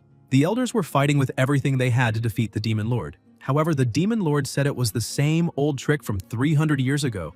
With the breath of destruction, the attacks collided and a massive explosion occurred, sending everyone flying. But the Demon Lord took on his true form and blocked the attack with a single finger, saying they were not too bad, since they even managed to break his sedan chair. However, it was a pity they were still a bit short of defeating him. Seeing that no one could stop him anymore, he declared that now he would reach the Emperor realm and attacked Miaoling. The sect leader shouted for her to be careful, but she had nothing left to do and simply accepted that it was over. Yet at that exact moment, a hand emerged from the center of her chest, blocking the Demon Lord's attack. Miaoling, trembling in pain, cursed her master. He asked what had happened to her for her to be in such a state. She questioned why he had not announced his arrival, because he should try it himself to see how much that hurt. The protagonist says that the demon just asked a question and that he will answer it, introducing himself as Venerable Jian Lai, the protector of Kunlun. But Miaoling remains irritated with him, saying that changing the subject is going too far.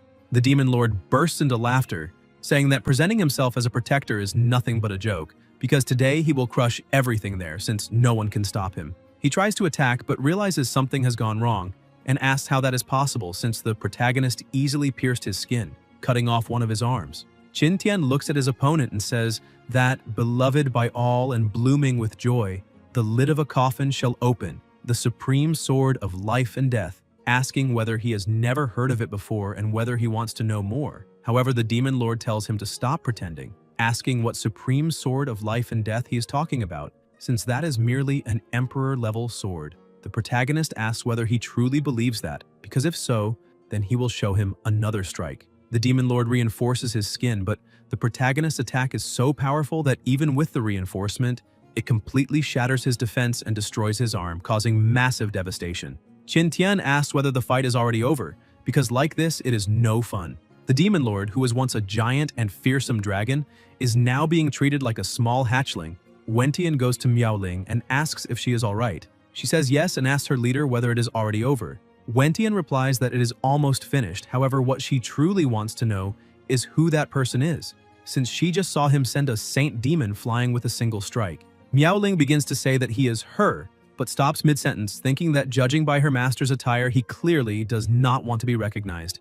So she changes her answer, saying that he is probably some contingency plan left behind by ancestor Jiang, and that her master found and activated it. Wentian says that would be wonderful, because if that is really the case, then this war should end quickly.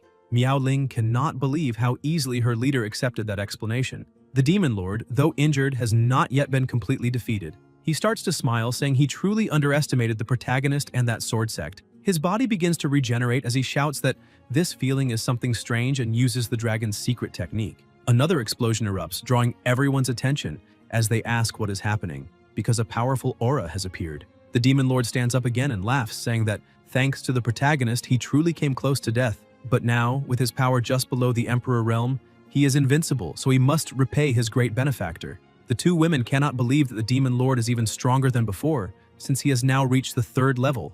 Miaoling wonders whether her master can really compete against something that powerful. Convinced of his victory, the Demon Lord declares that with the help of the Ice Phoenix bloodline, he will become the new Demon Emperor and rule all demons. And as he releases his overwhelming power, he tells the Sword Sect to choose how they wish to die. But in the blink of an eye, he is struck. The protagonist's attack is so fast that the Demon Lord is confused and asks what is happening. Still not understanding what occurred, he says he has finally advanced to the 3rd level, but his body collapses to the ground and his head separates from it.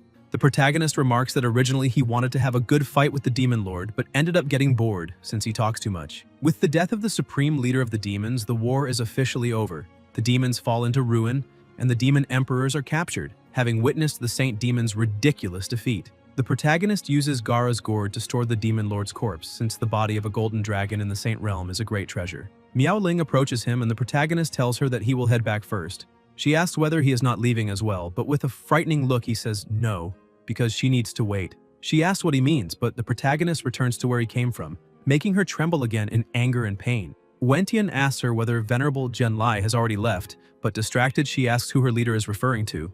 Wentian explains that she means the person who just helped them, since she barely had the chance to thank him. Moreover, she mentions that those little things are getting bigger and bigger. Sometime later, back at the peak, inside the alchemy room, the protagonist is placing everything into the cauldron. The little fox was already getting bored, because her master had been inside the alchemy room for almost half a day, and her boredom was so great that she had started talking to the birds nearby. Suddenly, she heard someone calling her. As soon as she opened her eyes, she saw it was Miaoling. She asked why the fox was sleeping there. Xiaoru hugged Miaoling, thanking her for finally coming back, and explained that the master had been inside the alchemy room for a long time. Miaoling asked if she had seen correctly and noticed a bit of smoke coming out from under the door, and soon a bad feeling followed. Another explosion erupted inside the alchemy room. Not knowing what was happening, the little fox shouted, asking whether Hidden Sword Peak was under attack. But Miaoling explained that the master had probably caused another explosion while practicing alchemy. She said they first needed to blow the smoke away, and they quickly dispersed it. Qin Tian stepped out from the rubble, shouting that he had finally succeeded. The system announced that the sacred dragon source item had been completed, and that the reward was the Chongming flower. That night, the two were changing clothes. Xiaoru asked what kind of strange outfits those were. Miaoling said she did not know, but compared to the clothes the master had given her before, these were much more comfortable. The little fox complained that the clothes were too tight. Miaoling said they would get used to it. Suddenly he appeared and looked at them, asking whether they were ready because the night of cultivation was about to begin, but he was struck by a powerful weapon capable of seriously injuring a man if used wisely. With everything prepared, the two went with him to a small cabin outdoors. As a true master concerned about his disciples, the protagonist prepared himself and used the Great Precision Desolate Heaven Finger, asking her to observe him at a frequency of 99 times per second and to send her body and mind to him. On Miaoling, he used the Six Paths Reincarnation Fist, and her fists would become like a super machine gun. With that, she would be able to strengthen her muscles, blood vessels, and bones at a frequency of 100 times per second. He focused and began to accelerate, and with the proper pressure of his fingers, he started to massage and rub until reaching a crucial point in the massage. He shouted that her whole body was reacting and said that was enough, because this was a heavenly accomplishment. The two felt the pressure in their bodies and began to cry out, breathing heavily, asking why this was happening. Half an hour earlier, the two had struck the protagonist, saying they would not do such a thing, and he had asked why it was impossible. They said that everything about massage improving the absorption of medicinal liquids was a lie, and that he was acting like a pervert, so there was no chance they would agree. Qin Tian said they were judging a noble person by their own petty standards. He explained that with their current cultivation, they could not fully absorb the essence of golden dragon blood in the medicinal liquid, which was why they needed a little extra help. He asked whether the fox did not want to catch up to him quickly so she could surpass him and nullify their contract. He also said Miao Ling had always wanted to improve her cultivation rapidly, and this was a great opportunity. The two were eventually persuaded but warned him not to try any tricks, and only then would they agree to try. Back in the present, only the two girls' cries could be heard. The little fox asked him to go a bit slower. Miao Ling was also shouting at her master that he was going too fast, but he told them to endure just a little longer because he was reaching his final movement. And with the fingers of God, he struck the critical point. The two told him not to do it, but a great spiritual pressure filled the place. The protagonist took a deep breath, saying he had finally finished the massage. The two said he was nothing but a scoundrel, and the fox, with part of her body slightly sore, said he had only taken advantage and played with them. Qin Tian said she could insult him as a person, but not the skills he possessed, and that now it was time for the next step, saying they would witness a miracle. Once again, he ended up getting hit, but in the end, the two realized everything was true, because the speed of absorbing and converting spiritual energy had increased several times compared to before. Slightly bruised, the protagonist said he had never lied in his life. The system announced that Miao Ling had just reached the half-saint realm, and that the host's reward was an increase in cultivation aptitude to saint grade, and a 50% increase in login rewards. The little fox apologized to her master, saying she had been wrong to accuse him unfairly. Miao Ling then had an idea and spoke with Xiaoru. While the protagonist was relaxing in his bath, the two approached and hugged him, covering his eyes. And the rest must be told on another platform because here on YouTube it cannot be shown. After the great battle of the demonic race, Qin Tian and his two disciples were sleeping. Even before the rooster began to crow, a scream was calling for the protagonist's help. He wakes up and asks who is disturbing his dreams so early in the morning. Xiaoru, still sleepy, asks Miao Ling what is wrong, and she replies that apparently someone is looking for the master. In the middle of the forest, the screams calling for the protagonist could still be heard from very far away. Qin Tian and Miao Ling go there and realize that it is the princess who was screaming. He asks her to stop shouting. When she sees that it is him, she becomes happy upon realizing that he managed to find her. Qin Tian says he did not expect to find her there. His disciple asked the master if they already knew each other. He explains that the story was like this, and then that happened because of this, and then because of that. The princess adds that it was exactly like that, and finally in that way. This explanation was very detailed, and she managed to understand exactly how they had met. With shining eyes and begging for help, the princess says that Qin Tian had saved her life before and asks if he could help her again. As she kneels and bows, she says that she would very much like to become one of his disciples. She explains that this decision is being made because her father intends to abdicate the throne, and her younger brother, to prevent her from competing for the throne, wants her to marry an idiot because she is beautiful, and once she marries and enters that idiot's family, the two kingdoms will become allies forever. And if a great power does not support her, then she will not be able to escape that horrible fate. Thinking deeply about this matter, she wishes to become a disciple of the benefactor who saved her in order to have a chance to control her own destiny. Miao Ling looks at the master to see what action he will take. After thinking about it for a while, he points out that he can accept her as a registered disciple, but she must agree to one condition. The princess becomes excited and asks what condition that would be. He explains that he wants her kingdom's national flower, known as the Chongming flower. She becomes a little worried and explains that each flower requires a large amount of resources, time, and manpower to be cultivated, and normally only a new emperor can obtain one after succession to help break through realms.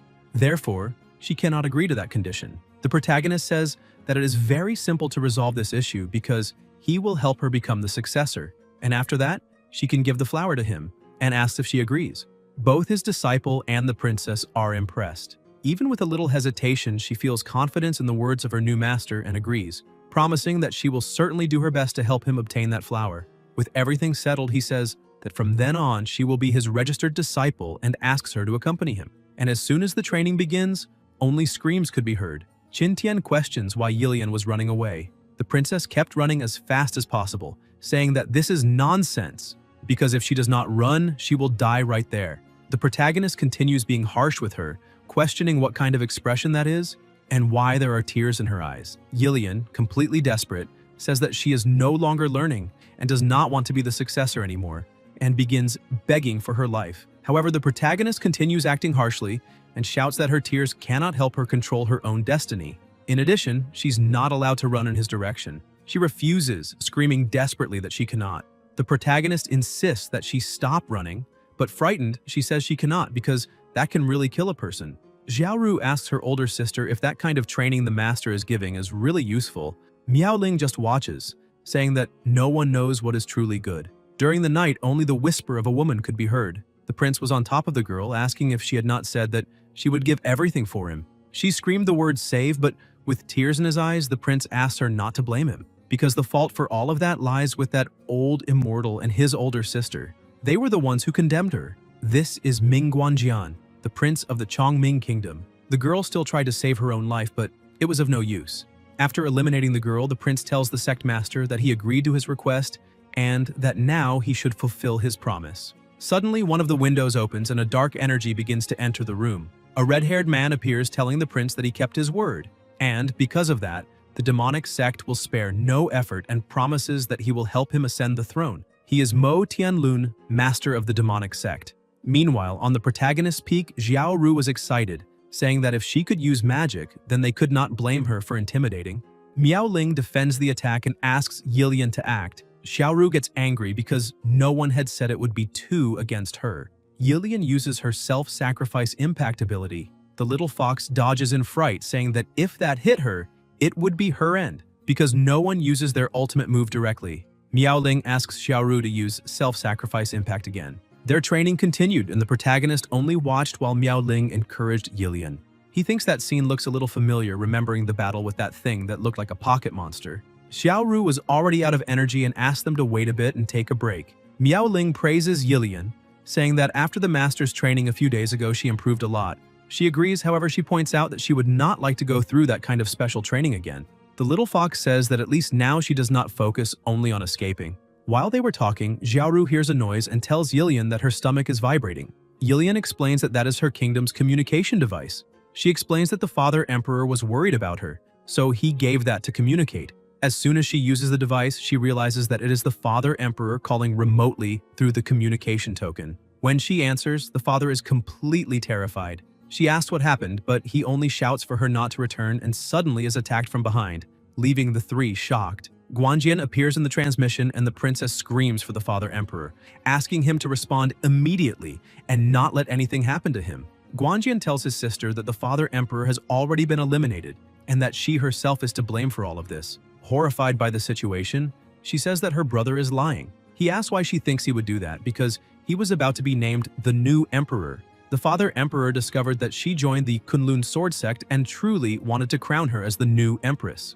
To obtain the throne, he had no choice but to eliminate him, and it was exactly at that point that she made her mistake. Upon hearing this explanation, Yilian begins to lose control, screaming at her brother and saying that regardless of what happens, she will eliminate him. However, he questions why she is making such a fuss, because the one who should be afraid is her, and that she should blame herself, since if she had obediently married someone, everything would be fine. Tianlun appears saying that he did a good job and that, as agreed, the demonic sect will carry out a sacrifice in Chongming City. He asks if Your Majesty will go back on his word. The Prince Emperor replies that he will not because they are all great contributors, and now the citizens of the entire city are under his command. Miaoling sees Tianlun and realizes it is him. Yilian questions her brother about how he had the courage to conspire with the demonic sect and what he is truly planning with that, but Guanjian simply destroys the communicator, ending the call. The princess does not accept it and shouts for them to come back immediately and explain what is happening, because she does not know what else he is planning to do with the people of that kingdom.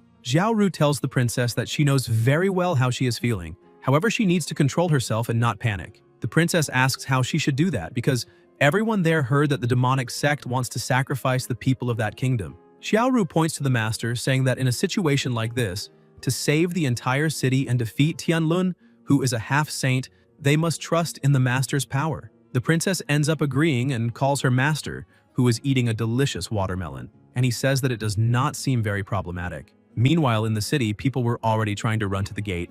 They said that if they could seize the opportunity and escape, that would be great, so they needed to hurry. But suddenly, they are captured and dragged into a formation with a red liquid. They question what that is and shout that they do not want to die there, but even begging for their lives, they are completely pulled inside. Tianlun, who was behind all of this, points out that after the sacrifice in that city, he finally managed to advance. Suddenly, another person arrives, congratulating him for finally reaching the Saint Realm, because that is what he always desired, and now he is qualified to engage in a deeper level of cooperation with them. In the royal palace, Yillian bursts the door open, shouting for her brother to appear immediately. But when she looks inside, she is surprised. Because he no longer looked like a person, he had been completely transformed and was asking his sister to save him. She becomes desperate, and Tianlun appears, saying that he finally arrived, because it had been a long time since he and Qin Tian had seen each other. The protagonist asks what Tianlun did. The master of the demonic sect explains that the prince wanted to increase his strength and therefore sought their help. So he used a secret technique to fuse Guanjian and his brothers, helping him increase his power. One of the heads starts laughing, saying that the sister would no longer be able to save them. Tianlun points out that Yillian put a lot of pressure on her brother after joining the Kunlun sect. The princess, completely enraged by all of that, charges at the opponent, saying that she will eliminate him right there and now, but she is blocked by a barrier. The protagonist asks who the bald man holding a book is, but the bald man replies that before introducing himself, he would like to change the environment a bit. The book begins to flip, and a very strong light is emitted. Then everyone disappears and appears in the middle of a desert. Xiao Ru starts shouting because sand got into her eyes. At some point in the desert, Tianlun tells his saint that he never thought they would meet again and supposes that she missed him. Miao Ling replies that she also missed him and, with a smile on her face, points out that she would like to be able to tear him into 1,000 pieces.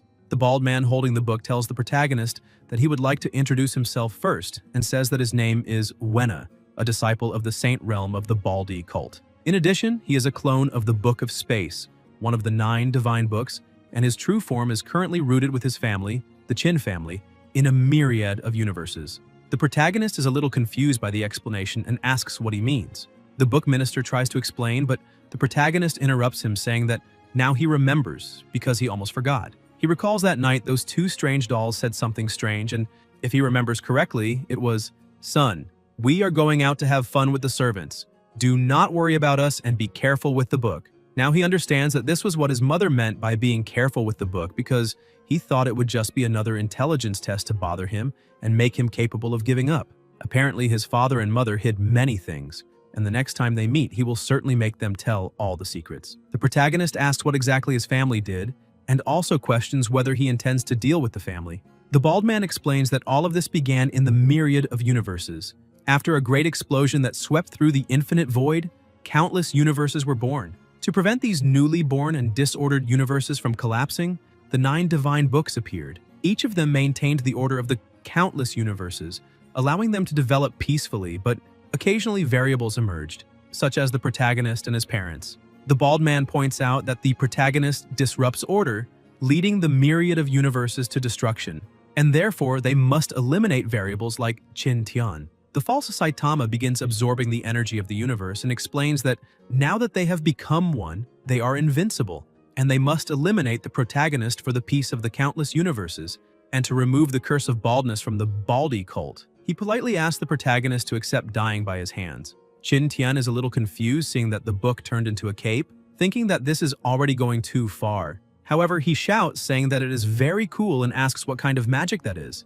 The false Kuririn prepares to attack. The protagonist also becomes excited about the situation and says that although that magic is very cool, it is a pity that it will be completely destroyed. His attacks create such great pressure that the waters around begin to evaporate. Wenna is at the spiritual movement stage, but since the protagonist is a variable, he already imagined that he was hiding his cultivation. However, he did not expect Qin Tian to be in the Saint Realm. The protagonist says that being praised by a bald head brings him no kind of happiness or satisfaction. The book that had transformed into a cape questions why the protagonist cannot simply accept death, because only his existence will cause the entire world to collapse, and his 3 disciples, along with billions more people, will die because of him. Qin Tian points out that he is not a fool and that this is just the one-sided story told by the billiard ball head, so he will not believe it. The cape says that if that is the case, there is no other choice, asking Wenna to use the power of the divine book and finish it as quickly as possible. The bald man replies that it is no problem because he will end it before the protagonist can react. Concentrating a gigantic force, his aura begins to change. Qin Tian realizes that the opponent just entered the Emperor realm, and before he could do anything, he is struck by a blow. Quickly, the bald man appears in front of him and lands another attack, throwing him to the bottom of the sea. Confident, he states that it is finally over. In another place, a great explosion happens. The Prince Emperor was laughing while fighting his sister, saying that she stayed at the peak training for so long, but her skills improved almost nothing, so she should just accept death. The princess felt pressured since her brother's attack speed was very fast and she could not get close. Guanjian continues mocking the situation, asking if that is all she has to offer. Xiaoru notices an opening approaching from behind, but when she looks, she sees the Father Emperor's face there. He asks what she is doing, and she shouts that there is another behind. The father then advances to attack her, hitting her directly. The princess becomes worried. The prince comments that the father did a good job. Even trapped in that situation, the emperor shouts for his daughter to run immediately because she must live. Hearing her father's voice, tears begin to stream from her eyes. Gathering all the strength he possessed at that moment, he keeps shouting for her to run immediately, asking why she returned. She remembers when she was afraid and her father finally found her. The emperor was punishing her brother, saying that it was all his fault because he used a mask to scare his sister, and therefore he should apologize. Seeing that his daughter was still scared, the emperor knelt down and said that she was very shy for a princess. However, she did not need to worry because he would protect her until the end of his life, so she no longer needed to be afraid. Because of these memories, she could not reason correctly. The prince says that that old man talks too much. In the past, while a war was happening, the emperor had ordered the princess to leave the palace to avoid danger and asked her to wait until he finished the war to return. She refused to leave her father, but he ordered the guards to take her away immediately. Now, the same story was repeating. He was shouting with all his strength for her to leave, but Yilian states that this time she will not run away. Suddenly, a large amount of energy begins to come out of Guanjian, and with a smile on his face, he says that even in the face of death, the father was still worried about the sister. So it would have been better if he had allowed himself to be absorbed. Yilian advances, saying that she was always protected by her father, but this time it is her turn to protect the Father Emperor. The bald man notices that there is something at the bottom of the sea. Suddenly, a whale appears, and from inside it, Qin Tian emerges. He says that that was truly terrifying, and that if it were not for his superior abilities, he would have lost his life. But now, it is his turn to play a little. He opens a small portal and pulls his sword from inside, known as the Sword of Life and Death. The albino monk comments that that is quite surprising, but even a weapon will not be a match for him. The protagonist replies that the only way to find out is to try. The bald man surrounds himself with divine power because no emperor-level weapon could break his defenses. The cape shouts, calling him an idiot, and tells him to dodge immediately. However, it was already too late and the protagonist's attack hits him. Qin Tian asks who said that she was just an ordinary weapon. Wenna asks how that is possible. The cape states that unfortunately he was careless. And that is the power of mortal stillness of destruction. Even after defeating the opponent, the protagonist thinks that this is the first time he encountered someone who made him use all his strength, and that perhaps he should strengthen himself a little more instead of relying only on weapons. The host's desire to become stronger has been detected, and the path of mortal refinement can be initiated. The path of mortal refinement is basically temporarily sealing spiritual power. The heart in the mortal world is awakened, and true power appears. Meanwhile, in the middle of the desert, the little fox was already severely injured. The prince laughed, saying that she was overestimated, and asked the father to look, because that is the sister he protected so much. And now she is completely unable to fight, and the successor of the kingdom must be the strongest. So the only person who can inherit the throne is him. Even completely immobilized, the princess still calls for her father. The brother continues mocking, saying that she is crying and asking what else she can do besides cry and run, and that is why he cannot understand why the father wanted to leave the throne to her. Because of that, she is a disgusting person and deserves to be eliminated. Xiaoru gathers the rest of her strength and stands up, aiming at the target. Tianlun tells Miaoling that in that space there are only the two of them and that she will not be able to escape this time. And besides that, no one will be able to save her. The former empress asks if he really thinks she is the same person who could not fight back in the past. The demonic sect only knows how to run away. Tianlun realizes that she has already been in the half-saint realm for a short time. Miaoling advances, saying that now it is time to finish this. But Tianlun states that it is a pity because now he is already in the saint realm. He begins to control the earth, creating 2 dragons. Even so, she dodges all the attacks and continues advancing, firing her strike toward the opponent. However, he uses his evil-faced cultivator ability, releasing a large amount of energy and bringing a monster into reality. Tianlun says that that fight is useless and orders her to obediently return to the demonic sect with him and be the saint. To demonstrate his strength, he attacks, but she manages to cut the blow easily, saying that his saint realm is not very useful. With a smile on his face, he states that she is becoming very arrogant after blocking only 1 move. Miaoling replies that he will know what arrogance is in just 1 strike. He prepares to attack again, saying that she's pretending to be something she is not. The attack this time is devastating and hits her body. However, the body that was hit was only a clone serving as a distraction. She appears behind him, making him surprised and asking how that is possible. Her attack manages to cut in half the monster he had created, causing a great explosion. Xiaoru uses her prison ability, creating a giant fox around the opponent. After that, she activates the technique, making the fox crush Guanjian. However, the attack is not enough to defeat him, but it is enough to free the princess. The little fox asks her to take advantage of the opening, because she can only seal, and the rest must be done by Yilian. The prince panics, shouting for them to release him immediately. Yilian, even trembling with fear, remembers all the training she had with the master until that day. She says that her brother was really right, because in the past she only knew how to run, but now she will never run again. The prince asks if she is making a joke and tells her not to force herself to do something she cannot, reminding her that Guangui and Guangbao are her beloved younger brothers, and are in the same body, not to mention the precious father she loves so much, also trapped there. However, none of these words are enough to make her hesitate. After attacking, she states that her brother is wrong. Upon being hit, the little prince says that that is impossible and refuses to die there because he still wants to be emperor. However, the fight was already decided and his body begins to disintegrate. The princess looks back and says goodbye to the father emperor. Tianlun, who was also on the verge of defeat, says that that is impossible and asks how she managed to advance to the half-saint realm in less than 100 years, and why her half-saint realm is stronger than his saint realm. Miao Ling explains that the strength he achieved through methods such as sacrifice is like a castle in the air, precarious and about to collapse.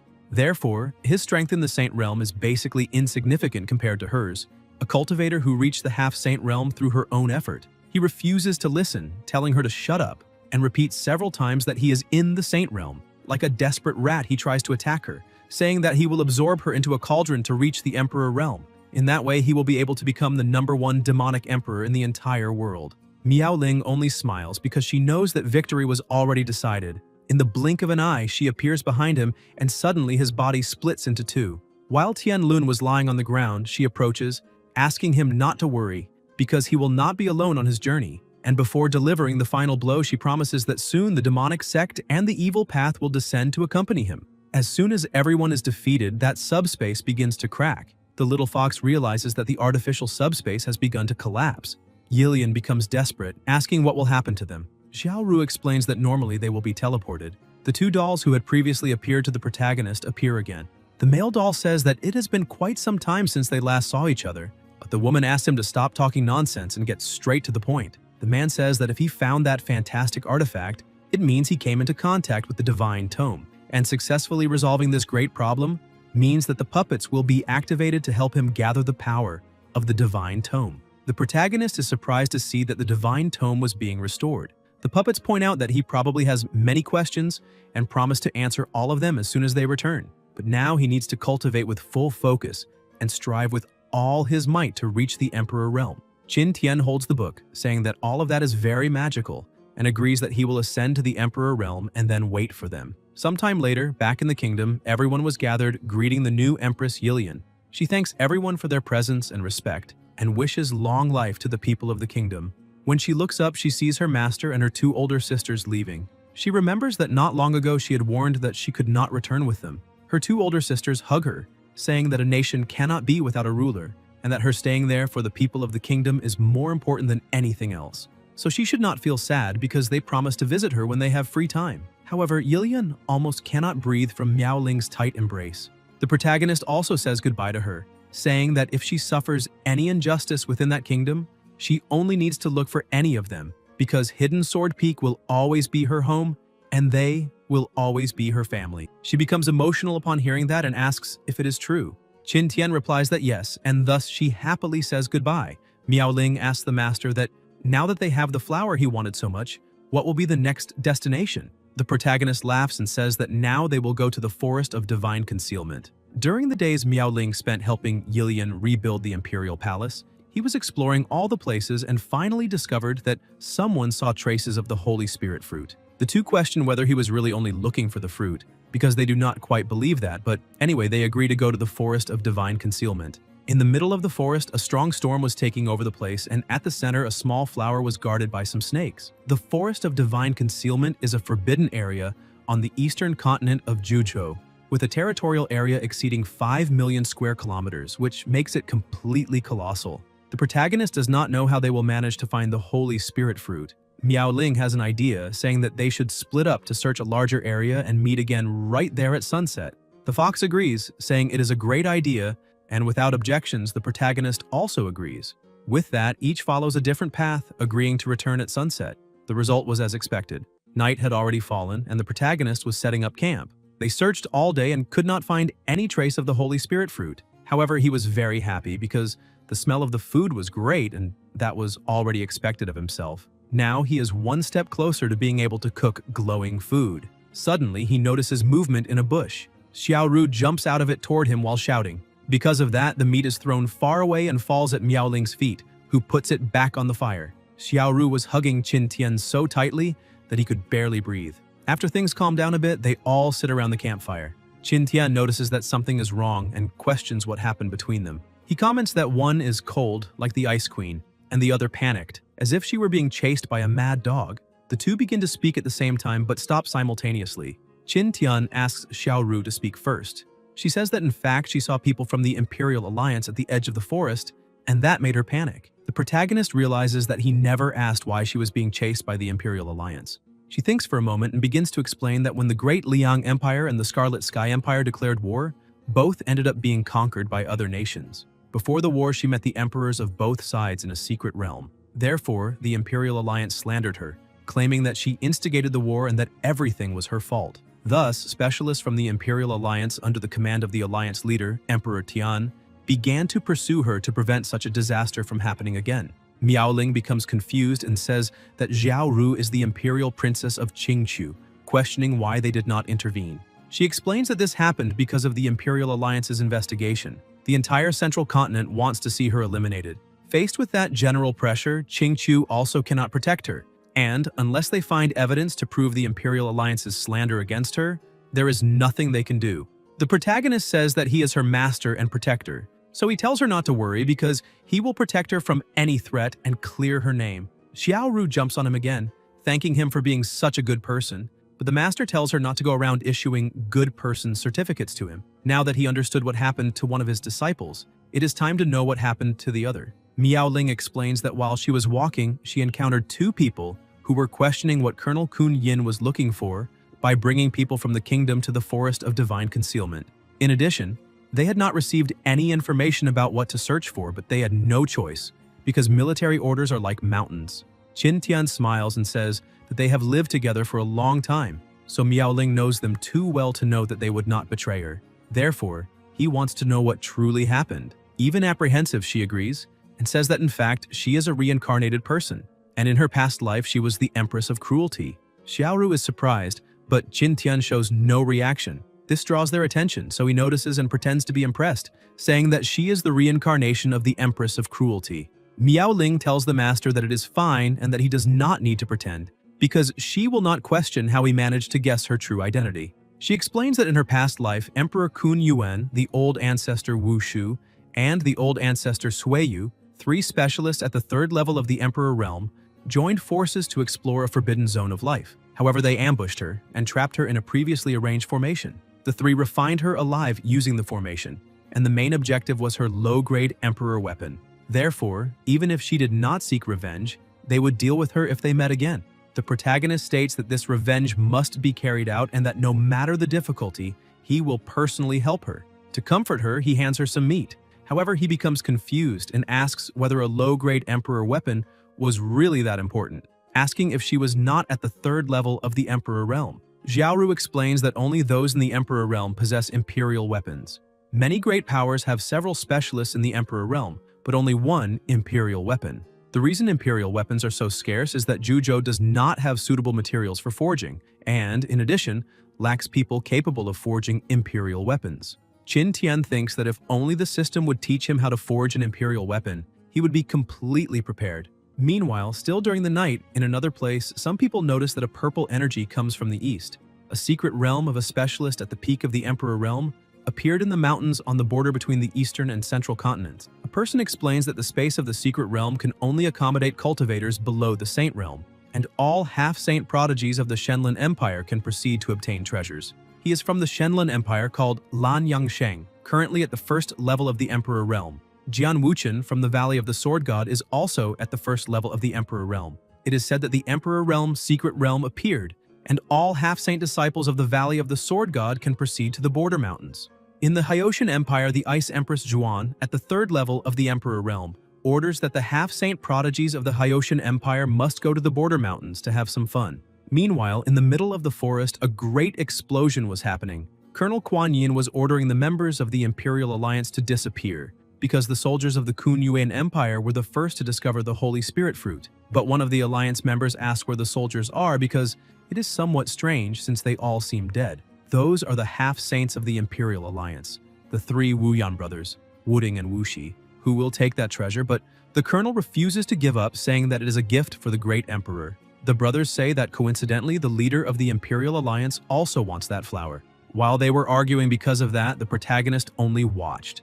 He orders his two disciples to attack immediately. They stop the fight, and the colonel questions who she is to attack a colonel of the empire. Miao Ling begins to smile and introduces herself, saying that she is the person who will eliminate him. One of the three brothers says that they are from the Imperial Alliance and that petty rats need to retreat immediately. Xiaoru does not care and says that she will be responsible for defeating the Imperial Alliance. The three brothers try to attack her, but she manages to defend against the three of them. Meanwhile, the protagonist goes to the Holy Spirit fruit, saying that it is finally his, but he notices something. He sees some bubbles coming out of the swamp and asks what that is. Suddenly, a huge beast appears, surprising everyone. The brothers suspect that that is the treasure guardian demonic beast. While everyone was frightened, the only question that came to the protagonist's mind was, could that snake become food? The demonic beast tries to attack Miao Ling, who dodges and counterattacks. However, she is surprised, since the Emperor Weapon's attack caused no damage at all. The colonel was the second target. The three brothers are astonished, and the protagonist just keeps looking at that snake. The snake also keeps staring at him, not understanding what was happening. Suddenly, another head of the snake attacks, taking two of the three brothers. Wuding, who is the only survivor, screams desperately for his brothers. Miaoling realizes that that is not an ordinary snake demon. However, something even more surprising impresses her. Qin Tian had tamed that snake. He explains that he realized she was very afraid of him, so he tried to contract her. However, he did not expect her to be so obedient and asks if she did not find that very cool, but Miao Ling asks what he was doing before. Wuding tries to understand how a single person was able to control that treasure guardian demonic beast.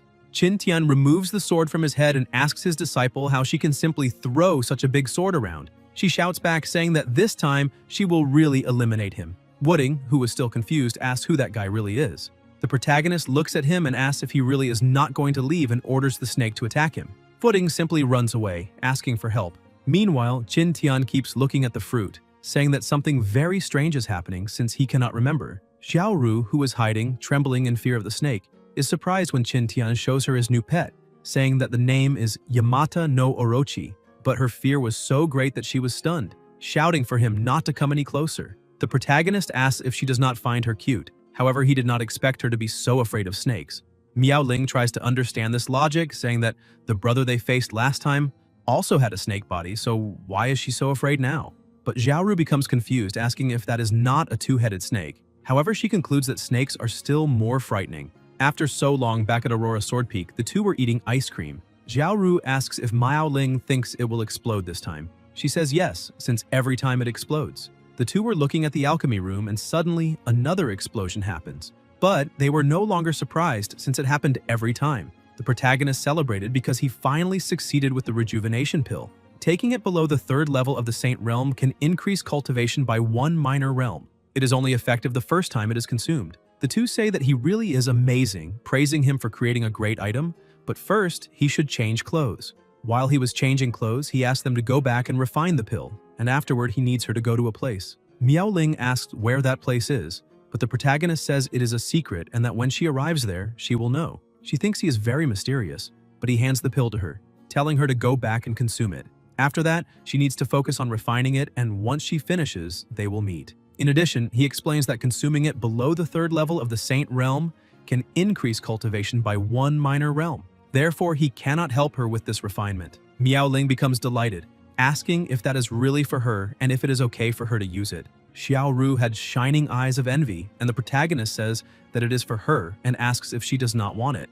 Miao Ling accepts without hesitation and gives him a kiss on the cheek as thanks. Excited, she says that she will withdraw first to cultivate. He becomes very happy seeing that she's more proactive and perhaps is liking him. While he was there, enjoying his moment, Xiaoru was pouting, saying that she also wanted some. Sometime later, the protagonist was holding another pill in his hand because he had thought that the little fox meant that she wanted something else. But it turns out she also wanted the immortal pill. Qintian gets ready and asks her if she is ready because he is going to throw it.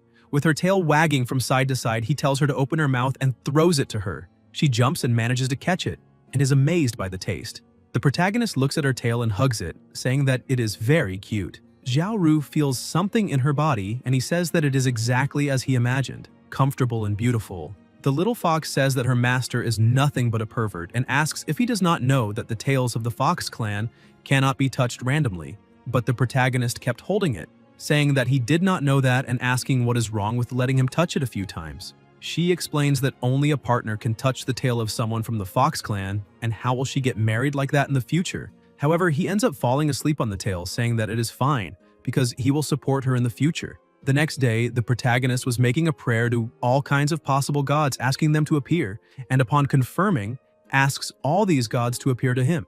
A system congratulates the host for logging in and informs that his level 13 has been reached. With the spiritual collection account, he can replenish the user's spiritual energy, but he becomes irritated since he did not manage to receive anything good. Miao Ling appears and asks her master what he is doing. He says that he needs her to go to the Secret Realm, a secret realm with Emperor Realm restriction. Secret realms with Emperor restrictions are left behind by major Emperor Realm specialists before their deaths. A secret realm to find a successor. Inside such a secret realm, in addition to inheritance of cultivation techniques and martial arts, there are also Emperor-level spiritual medicines, and even Imperial weapons can be found, although the probability is very small. A disciple says that his master is very wise for knowing all that. Another person points out that according to legend, this secret realm may have been left by the peak specialist of the third-level Emperor realm 30,000 years ago, the Great Emperor Gu Yang, and that if one can find the Great Emperor's inheritance in the secret realm, one will also become a very strong individual. But his companion tells him to stop daydreaming, because they, solitary cultivators, have no chance at all. Since if he looks around, he will see that the three most powerful forces around Two Realms Mountain have arrived, so they, solitary cultivators, have no chance to compete. His companion ends up agreeing, saying that all of them are prodigies at the third level of the Half-Saint Realm, personally taught by peak Great Emperors, and even fought against the Saint Realm without defeat. Prince Lan Feng of the Shenlun Empire says that he did not expect them to also be there. Mu Qingting, daughter of Empress Xuan, says that if he came there, how could she not? Because this is related to an Emperor-level weapon. Jian Baichen of the Valley of the Sword God states that Great Emperor Gu Yang's sword, called Gu Wang Blade, will belong only to the Valley of the Sword God. Lan Feng says that it does not matter and asks them to look behind because it seems that an incredible person has just arrived. Miao Ling approaches. Baichen thinks that the sword intent directed at her is not inferior to his. Qingting also thinks that she has never seen that woman before and asks whether she could be some prodigy from another region. Lan Feng approaches, saying that even with the veil, he can perceive the great beauty she possesses. Qingting warns that acting impulsively like that will not bring good consequences. Miao Ling asks what he wants. Lan Feng introduces himself, saying that he is the prince of the Shenlun Empire and asks her to lift the veil. He tries to pull it off, but she dodges and with a simple movement pushes him back. The prince is impressed, seeing that with just one sword movement, she managed to break the spiritual energy protecting him and injure his body. People are impressed seeing that she managed to injure the prince of an empire so easily and wonder which force she belongs to, because she could be from the central region or the middle continent. Lan Feng thinks that her cultivation is at the second level of half-saint and that only her sword intent is somewhat stronger, which means that that sword must be extraordinary. Then it must be at least a half-emperor grade weapon, or perhaps even a low-grade emperor weapon. He releases his powers, saying that she injured him, so she needs to leave her sword as compensation, otherwise he will not leave. Does she dare to face the royal bloodline of the Saint-grade royal family of the empire? Miao Ling prepares for battle, saying that he is so eloquent after being outmatched, truly worthy of being the prince of the Shenlun Empire. She dispels her weapon, saying that she does not need any sword to defeat him. He says that her words are very arrogant, so he must show how powerful the prince is. But when trying to strike her, she dodges and touches his abdomen, throwing him heavily to the ground. People cannot believe that the Saint-grade Imperial Royal bloodline is actually suppressed by another bloodline. The prince becomes even more excited seeing that her bloodline is very powerful, and that if he can capture her, then both her sword and her bloodline will belong to him. He shouts for them to take that woman down immediately. She points out that only children ask for reinforcements in a fight. A person approaches saying that unfortunately the prince asked for it and she needs to go with him to the Empire immediately. That is Dragon Uncle, protector of the Prince of the Empire, 3rd level Saint Realm. But when trying to capture her, he realizes something very powerful coming toward him, and with a simple attack is thrown back together with the prince.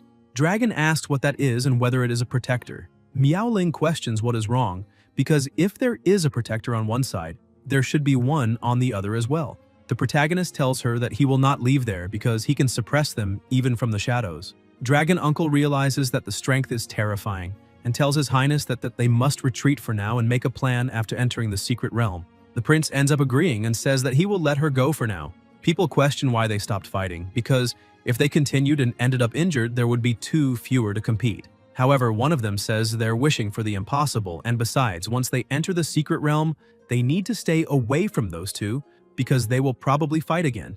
Miao Ling, who is observing, realizes that the Prince of the Empire and the successor of the Valley of the Sword God reached an agreement. Qingting suddenly appears and greets her, saying her name. Qingting says that she probably already realized that Beichen and Lan Feng joined forces, and to counter them, she would also like to join, asking what Miao Ling thinks about dividing all the items they find equally. Miao Ling agrees with the plan, and soon it is announced that the secret realm is open. Everyone enters immediately and ends up in a desert. They complain that the Great Emperor really liked to make things difficult and actually created an exclusion zone in the secret realm, forcing them to give their all.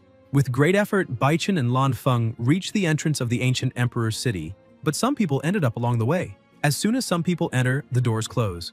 The disciple tells his master that the door just closed, but he tells the disciple not to worry because they are already inside. Shortly after, the master was running ahead, asking why it ended up like that. His disciple, with a completely strange form, was running behind him, asking why his master was running and if he is not a good disciple. The master arrives at a door but cannot open it. Meanwhile, his disciple keeps telling him to open the door. The master realizes that that secret realm of the Great Emperor is actually a trap.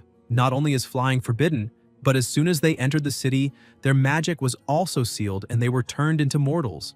Suddenly, he notices that the sound has disappeared and wonders if those things have gone away. But when he looks back, he sees several pills. The master realizes they are rejuvenation pills, and that he had not noticed them before while fleeing. But now he realizes that his luck is very good, because that room seems to be especially for storing pills. Looking inside, he sees that there is almost a whole urn full, which means he will become rich. But suddenly his disciple's voice appears again, and he begins to come out from inside the container, telling his master that he finally found him.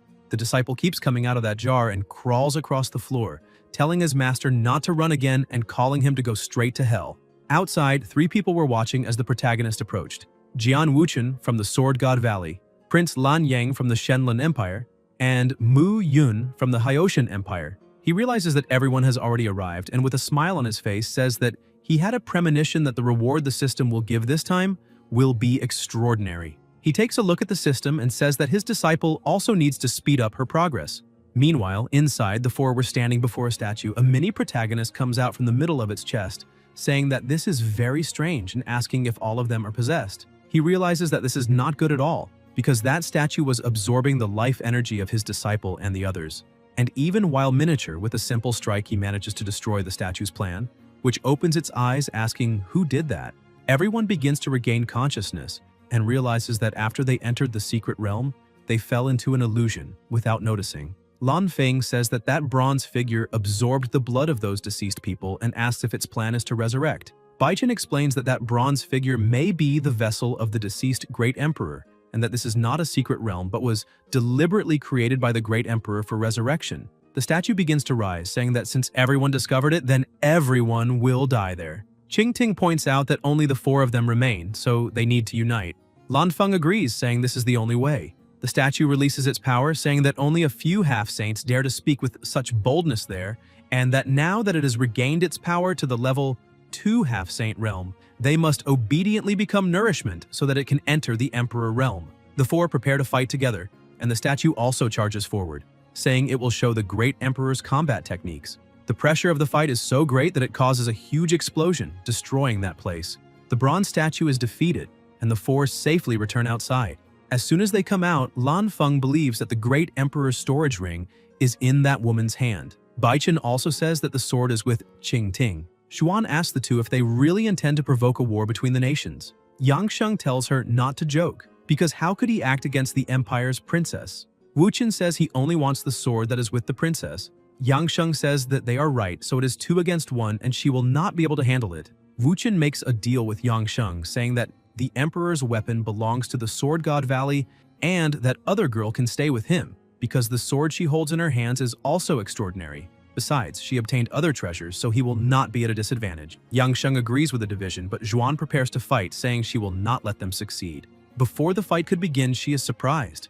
The protagonist appears between the two, asking if they are really trying to intimidate his disciple. If so, the two can fight against him. The protagonist says that the two have lost, so it is better to let this matter end there. Zhuan is impressed by the protagonist's beauty. Moreover, his spiritual magic is superb. The two are confused, asking when he appeared there since they did not notice anything, and even though he shows he is in the spiritual movement realm, it makes no sense, because there was already a restriction in that realm that does not allow flying. Frightened, the two step back asking who he is. The protagonist is disappointed, saying he was there only to have some fun. The two become irritated, asking how he dares to provoke them, and that even if it were a challenge, someone in the spiritual movement realm still would not be able to leave there alive. Qintian becomes excited, asking if they are really going to fight. He calls his life and death sword, and just by drawing it, the energy released is so great that it frightens everyone. Qintian begins to laugh and says he would very much like to see what moves they have, calling the two to come at the same time. Yang Sheng realizes that this is not good and that that person is not ordinary. Wu Qin feels the same upon seeing that it is an emperor's sword in his hand. Meanwhile, still in the second subspace, the four were standing still. Baichen asks what they are doing there. Lan Feng tells him not to worry because his father will definitely defeat the person causing trouble and that side will be resolved. Qing Ting tells him to stop joking and asks if he thinks her aunt is vegetarian, because she will definitely win that round. Lan Feng thinks that Miao Ling is very strong, otherwise she would have acted long ago. Suddenly, a voice appears calling Miao Ling. She realizes it is her master and shouts, saying she is there. Qing Ting starts laughing and says that now it is 2 against 2, asking if Lan Feng really thinks his father has a chance of winning. He says she must be joking, but thinks that he had not taken into account that that woman also had a master. Outside, the protagonist asks his disciple if she is well or hurt. She answers that she is fine, and that the others are playing chess inside, but everyone tells her to be quiet and not let that slip out. Baiken points out that they are fighting outside while they are playing inside, and that is not etiquette. The protagonist says that knowing this is great, and since it seems there is nothing wrong, he can be at ease. Yang Sheng becomes irritated and charges at the protagonist, asking who he thinks he is despising, but is stopped by the Ice Queen. He tells her to mind her own business, but she explains that he is wrong because she only wants to ensure her niece's safety. She tells the protagonist that Yang Sheng will be her opponent. He agrees, saying he will leave it to her. Yang Sheng becomes angry and charges at her, telling his ally to take care of the protagonist. With that, the battle between them begins and Wu Qin creates a sphere, separating them so no one can interfere. The protagonist asks if that is a domain that only a specialist in the Emperor realm can comprehend. He realizes something is happening because besides the gravity of space becoming heavier, he also clearly feels that he's being oppressed. Because of this, he can only use spiritual energy to combat that pressure, but the spiritual energy consumed cannot be recovered, because under the influence of the domain, he cannot absorb spiritual energy from outside. However, all of this is useless against him. By stepping on the ground, he activates the unbreakable internal body and charges at his opponent. Wu Qin is impressed that the protagonist resisted his domain only with physical strength, without using any domain, which means that perhaps he is a body cultivator. However, he feels confident, saying he is a sword cultivator focused on offense, and uses his 1,000 Swords ability at once. The two attacks collide. Wu Qin realizes that the protagonist's strength is very great, worthy of a body cultivator. Moreover, his sword techniques are also powerful. However, his sharp sword, wielded by a sword cultivator, cannot be restrained by a physical sword. He uses the light sword slash ability and creates an energy sword, attacking the protagonist and causing a great explosion. However, that attack causes no damage to the protagonist. Qintian admits that his opponent truly has some abilities as a sword cultivator, therefore he will return the favor. Wu Qin cannot understand how he did not eliminate the protagonist because apparently he has very thick skin. Qintian says that now he will try to cut him and uses the heart sword art, Immortal Sword Trace. Wu Qin cannot understand what is happening, but suddenly his whole body suffers cuts. He questions what is happening because with only a gentle swing, such a powerful sword move was unleashed. he realizes that the protagonist directly cut his roots, and even within his own domain, he can no longer recover his hands. With enormous pain, he screams that it is impossible because moves like that can only be executed by a great emperor at the peak. Suddenly, the domain is broken, and Wuchen falls defeated. Zhuan asks what Yangsheng intends to do now and if he really wants to continue that fight. The domain that imprisoned the 4 disciples begins to dissipate. Lan Feng runs to help his uncle master, and the 4 gather together, telling the protagonist that this time he was lucky because they will leave. Miao Ling is happy to see her master. He pats her head, saying she did an excellent job. With a smile on her face, she says that she got the storage ring. The Ice Queen finally introduces herself to the protagonist, saying that she is Qingting's aunt and that her name is Zhuan. The protagonist also introduces himself, saying that he is Miao Ling's master and that his name is Qintian. Qingting becomes excited and calls the protagonist Uncle Qin, but he does not like it very much, asking if he looks that old to be called uncle. Moreover, he scolds her, saying that such a beautiful little girl should not speak carelessly because he is still a very handsome guy. Zhuan also scolds her niece, telling her not to be so rude and to apologize immediately. In addition, the Ice Queen says that her empire is not very far from there and asks if he would have time to visit it. He apologizes and says that unfortunately he cannot accept the invitation because he and his disciple have already been away from the Kunlun sword sect for a long time and need to return to report that they are safe. The Ice Queen says that is fine and gives him a token, pointing out that when he has free time, he can visit her by notifying her through that. With everything resolved, they leave, and the protagonist says that now the Emperor's secret realm has finally come to an end, and wonders what kind of reward the system will give this time. The system congratulates the host disciple for perfectly completing the secret realm mission. Because of this, he obtained the reward of the high-grade Emperor-level weapon forging method, in addition to a 20% increase in his personal reward. Upon discovering that he can finally forge such a powerful weapon, he begins to jump and shout with happiness. Miao Ling asks why he is becoming stranger and stranger. In Huashu village of the Haochen Empire, Miao Ling wakes up and her master says good morning to her. 3 months have already passed since the ancient emperor's secret realm. After returning home that day, the master suddenly went crazy. He gathered everyone because he had an announcement to make. He announced that he would seal his spiritual energy in the storage rings and would begin to temper the heart in the mortal world. She tells him that he has already been forging iron in Huashu village for 3 months and asks what exactly he is doing. He explains that he is cultivating an incomparable divine ability and that night he will let her and the little fox witness all of this. Xiaoru appears asking if it is already time to eat. The protagonist says that 3 months have passed and she only eats and sleeps, pointing out that she is a fox and not a bear. At the end of the day, he explains the situation and they ask if he is really trying to forge an emperor-level weapon. The two begin to check his temperature, asking if he has a fever for talking so much nonsense, and also check his pulse to see if it is normal, but there is nothing wrong. The protagonist says he has no fever nor any illness and that he will show his power later. He creates a magic circle and says that first they need to lower their hands.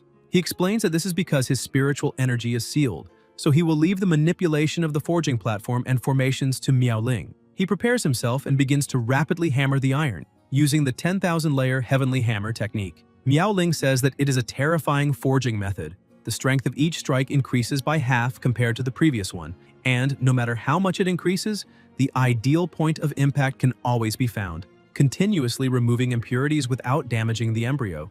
With this forging method, even in her previous life she had only heard of it. Moreover, each hammer strike increases his own consumption. At the moment, the protagonist has no spiritual energy, which means he is relying entirely on his powerful physique. Xiaoru is frightened to see that he is maintaining the 10,000-layer heavenly hammer technique because this technique is extremely exhausting and asks if he can last 3 days. 3 seconds later, the hammer was already incandescent and the protagonist completely exhausted, saying he cannot continue. Then he decides to leave it at that. Miao Ling shouts that he gave up too quickly, but when she looks down, she realizes that the tool was already finished. The two cannot believe that it really is. Qintian takes that weapon in his hand and says he will call it Dragon Pattern Emperor Saber. Suddenly, he hears a noise at the door, and as soon as Xiaoru goes to see what happened, she shouts, telling her master that 2 people have just fainted in front of the gate. They take the 2 inside and realize that they do not seem to be seriously injured, so they only apply a simple dressing to their wounds. The protagonist says that she did very well and that, moreover, they do not seem like common bandits. He says to let the 2 rest there during the night because everyone is tired, so they will rest a little earlier. Suddenly, the young man begins calling for his grandfather, shouting desperately and asking where he is. The protagonist becomes curious, asking if that is some kind of nightmare, but realizes that something is different. The next day, early in the morning, the two disciples were helping the old man recover. The young man returns with some firewood and asks his grandfather if he's already feeling better. Chintian shouts at him to stop being lazy because there are still 200 caddies of firewood left. The boy says that is too much and asks if it cannot be 100 caddies. The protagonist replies that 200 is a good price, because if it were not for them, his grandfather would die in a month. The boy is surprised to discover that his grandfather had only 1 month to live and asks if that is true. They go inside and the protagonist asks the grandfather to explain why he has a death curse and who he really is. The old man says that his name is Zongwu and that the young man beside him is called Zongyan, his only grandson. He explains that not long ago he and his grandson went treasure hunting with Luo Yi, the master of the Rakshasa sect. While searching the place, they found some half-emperor level weapons. Zongwu asked Luo Yi if he was seeing things. Luo Yi said no and stated that those were indeed half-emperor level weapons. Zongwu reports that Luo Yi attacked him to seize the half-step emperor weapon and planted the death curse inside him. This type of curse can initially be removed on one's own, but Luo Yi held him desperately, and at the moment he managed to escape, the death curse had already fused with him. The curse continuously corrodes his life. He can only use his own cultivation to suppress it, slowing the corrosion. Zongyan becomes worried and asks his grandfather about the family, but the old man interrupts him, saying that later, Luo Yi went there to eliminate all traces and exterminated the clan completely. Zongwu tells his grandson that he only managed to save him because of a desperate fight. The protagonist asks what Luo Yi's cultivation level is, but rephrases the question, wanting to know who is the strongest in the Rakshasa sect. Zongwu replies that the strongest in the sect is Luo Yi, who is currently at the second level of the Emperor realm. The protagonist serves some tea and asks the old man to make the Heavenly Tao Oath. This oath is made by a cultivator to the Heavenly Tao, and at the cost of one's own karma if it is violated. The penalty for a minor offense is death, and for a serious offense, the soul will be dispersed and will have no next life. The protagonist says that if he does this, he will transmit to the old man the sit and forget longevity scripture. The two are somewhat surprised by the request. Zongwu thinks that even if the protagonist saved his life, he cannot simply ask him to become his slave so brazenly, because at least he should be more polite. Chintian asks what the decision will be and explains that although the old man is temporarily out of danger, the death curse was not removed and he can die at any moment. Only the sit and forget longevity scripture can help him remove the death curse from his body, but there is a price for that. Zongwu asks what the price is. The protagonist says it is everything, but begins to laugh and states that he is joking. He says he only wants him to be his bodyguard. The old man breathes in relief because he had taken a big scare and accepts the agreement, saying that he can be the bodyguard and will also make the oath. But he has one condition: revenge. In a distant place from there, Luo Yi senses something frightening and begins to tremble because he has a bad premonition that shows someone wants to harm him. In Qingyun City, a young man was amazed by the artistic conception of that painting because it seemed to hear the call of the vast and serene sea, like the breathing of the world. Suddenly he opens his eyes and says that he is stuck at the first level of the Nirvana realm, questioning whether his comprehension of the water intent was insufficient. However, the artistic conception of that landscape painting before him is perfect for him, and it can help him surpass his limits. He asks the shopkeeper how many spiritual stones that painting costs. The shopkeeper replies that it costs 100,000 spiritual stones, with a 20% discount, so it comes to 80,000 spiritual stones. The young man is a little worried about the value but decides to buy it because a mere fortune is only external goods, and once he advances, he will recover all of that quickly. The shopkeeper thanks him for the patronage and asks him to come back whenever he needs something. Even satisfied for having bought the painting, the young man leaves there heartbroken because all his money is gone. While he was leaving, another woman was entering.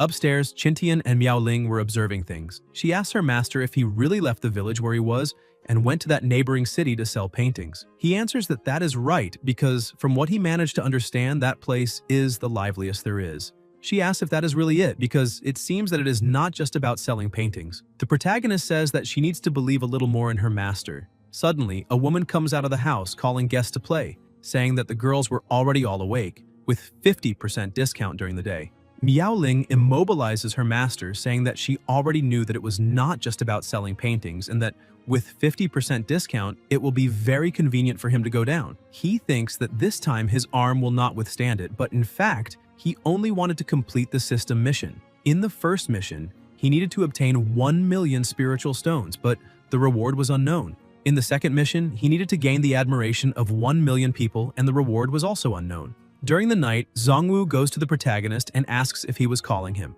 Qintian points out that almost 2 months have passed since they met. The old man agrees. The protagonist explains that now he has already removed the death curse, and that the old man's cultivation was also restored to the second level of the Emperor realm, so he should no longer stay there waiting. He asks him to depart that very night. Zongwoo is surprised by this. In addition, the protagonist points out that apparently the old man does not have a weapon, and if he does not mind, he has a cleaver to slaughter pigs. He normally finds it quite useful for slicing vegetables and meat. Zongwoo asks what that is, but as soon as he holds it, he realizes that it is actually an emperor weapon, and questions who exactly his master is. That weapon for which others fight anxiously and kill their own children and relatives to be able to wield it. And yet the protagonist is giving it casually to him, which makes him ask if that is some kind of test. Sometime later, in front of Luo Yi's house, Zongwoo shouts for him to come out. Luo Yi comes out asking who dares to disturb him, but as soon as he looks, he realizes who is really there.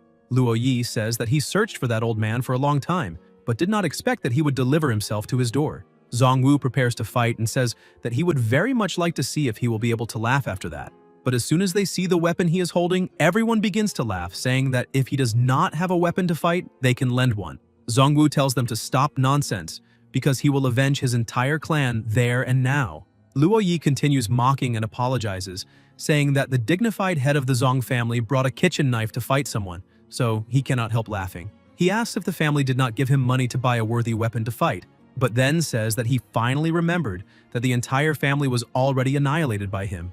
Zongwoo becomes angry and says that now he will avenge his entire family. Luo Yi takes the weapons he is so proud of, and the collision of both attacks causes a great explosion. With only the first impact, one of the swords already begins to crack. Zongwoo continues attacking with everything he has, and all the swords used for defense begin to crack and break. Luo Yi is surprised and questions how that is possible because those two weapons are actually half-step emperor weapons. Zongwoo points out that he already expected that because the knife they were mocking is a true emperor weapon. Luo Yi, frightened, asks the elders for help, but Zongwoo continues attacking, saying that calling his parents will not solve it. The elders take action using a secret art. They create a giant avatar and save Luo Yi, in addition to raising another protective barrier. Luo Yi asks the two elders to keep him occupied because he will cast a new death curse.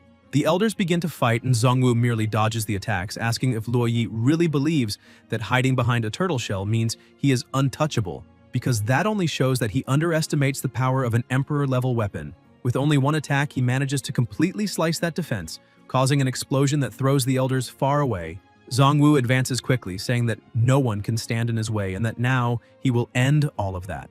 Luo Yi replies that unfortunately Zongwoo is still one step behind, because the death curse has already been completed. The effect of the curse is activated and the old man's heart is once again imprisoned. Luo Yi uses his enhanced instant death ability, saying that the first time the old man managed to escape, but this time he will not escape with his life. The curse tries to apply instant death, but something even more powerful suppresses it, destroying the cursed doll. Luo Yi is startled and asks how that is possible because the death curse was not effective. Zongwoo explains that this happened because his young master taught him a cultivation method that neutralizes the death curse. Luo Yi continues not believing it, saying that it is not possible, because how can there be a cultivation method capable of combating the death curse in that world unless... Zongwoo delivers the final blow and tells Luo Yi to take that doubt with him. The next day, Zongwoo goes to the protagonist and returns the weapon, saying everything has been settled and thanking him for the help. Qintian is happy to hear that everything went well. Zongwoo says there is something he would like to ask. The protagonist tells him he can ask whatever he wants. His subordinate says that the power of that knife is extraordinary, so he would like to ask about the origin of that weapon. With a smile on his face, Qintian says that he made it himself, since the kitchen didn't have a vegetable knife, so he thought trying to make one would be a good idea. Zongwoo becomes confused and asks if he understood correctly. Qintian explains that it was supposed to take 3 days and 3 nights to forge, but he spent only 3 seconds, and even he was surprised by that. But the truth is that Zongwoo was the one who was truly shocked. He thinks that ever since the protagonist taught him the cultivation method, he suspected Qintian was not ordinary, but he never imagined he would be this extraordinary. Whether it was 3 seconds or 3 years, how could an emperor-level weapon be casually forged and possess such immense power? The protagonist tells his bodyguard that as long as he remains loyal, in the future he will forge an emperor weapon, especially for Zongwoo. The old man is surprised and asks if that is true. The protagonist says it is so true that even his grandson will receive an emperor-level weapon. Zongwoo falls to his knees and swears his loyalty to the protagonist for the rest of his life. However, before they continue with all of that, he tells the protagonist that the truth is, he still has some doubts about him. Zongwoo points out that because of all the life-saving help the protagonist provided him, he feels indebted, however. He remembers that when he was walking, he looked at the cleaver and wondered who would forge an emperor-level weapon to look like just a kitchen knife. That made him question whether it really was an emperor-level weapon, since he had almost been exterminated because of a half-step emperor weapon. So how could there be something as good as that? Because of that, the old man thought the protagonist was only trying to comfort him, since he didn't have a weapon and had suffered for so long. Irritated with the situation, he swings the cleaver, and an extremely powerful attack devastates everything in front of him. Qin Tian is surprised to discover that it was the old man who caused that destruction. He apologizes, saying that later he will go there to fix everything. The protagonist says that there is something they need to solve first. He explains that Zongyan fell into a pit while chopping firewood that morning, and he cannot pull him out nor think of a way to solve it. The old man is surprised and asks if it could be what he is thinking. His master says yes. The pit his grandson fell into was the one he himself created. Meanwhile, inside the pit, Zongyan is trapped and calling for help, saying he does not want to lose his life there, since he has not even gotten married yet. Sometime later inside the shop, the protagonist is bored while serving customers. A woman asks why the shopkeeper changed, and the protagonist asks why she needs Zongwoo. The woman explains that she had an appointment with the previous shopkeeper for 3 famous sword paintings, since they had arranged for her to pick them up that day. Qin Tian is surprised to discover that she was the one who ordered them. He takes the paintings and says that a few days ago, the former shopkeeper asked him for help painting some famous sword figures. The woman remembers that Zongwoo once told her that he was not the owner of that shop, and that the paintings she was looking at were not made by him either. Realizing this, the woman becomes impressed and asks the protagonist if it could be that those incredible works were painted by him. Qin Tian is surprised and asks if something is wrong. The woman continues looking at the protagonist in amazement, while thinking that she cannot sense any spiritual energy from him, yet he can paint such profound and evocative works.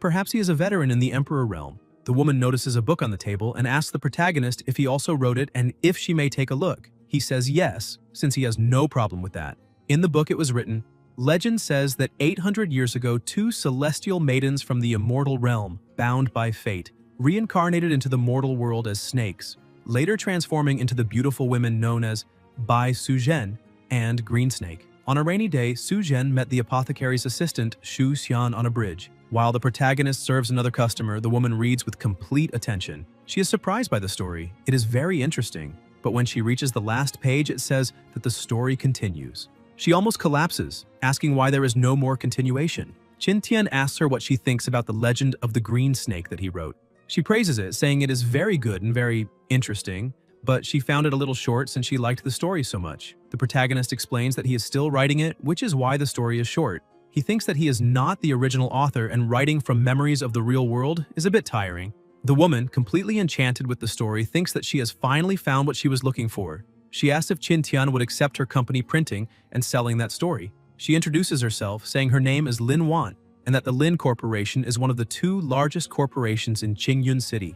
The protagonist is surprised and thinks this is exactly what he needed, since a few days ago he was rejected by Qingmu, one of the 2 major mercantile corporations in the city, and now the Lin Corporation wants to print and sell it. Without hesitation, the protagonist says he agrees, and emphasizes that he will allow her to print and distribute The Legend of the Green Snake. Lin Wan is happy with the news and explains that the profits from the story will be divided with 80% going to the protagonist and 20% to the company. The young woman who came with Lin Wan tells her that she does not quite understand that division, because that way the company would not make a profit. Lin Wan explains that the reason for that distribution is that the legend of the green snake itself has no value. Cultivators spend most of their time in tedious cultivation, so they also need some entertainment to relax.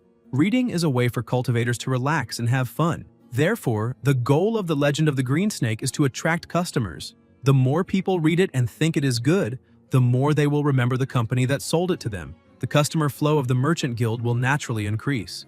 The young woman is impressed by Lin Wan's intelligence. Not long after, people all over the city are talking about the protagonist's story.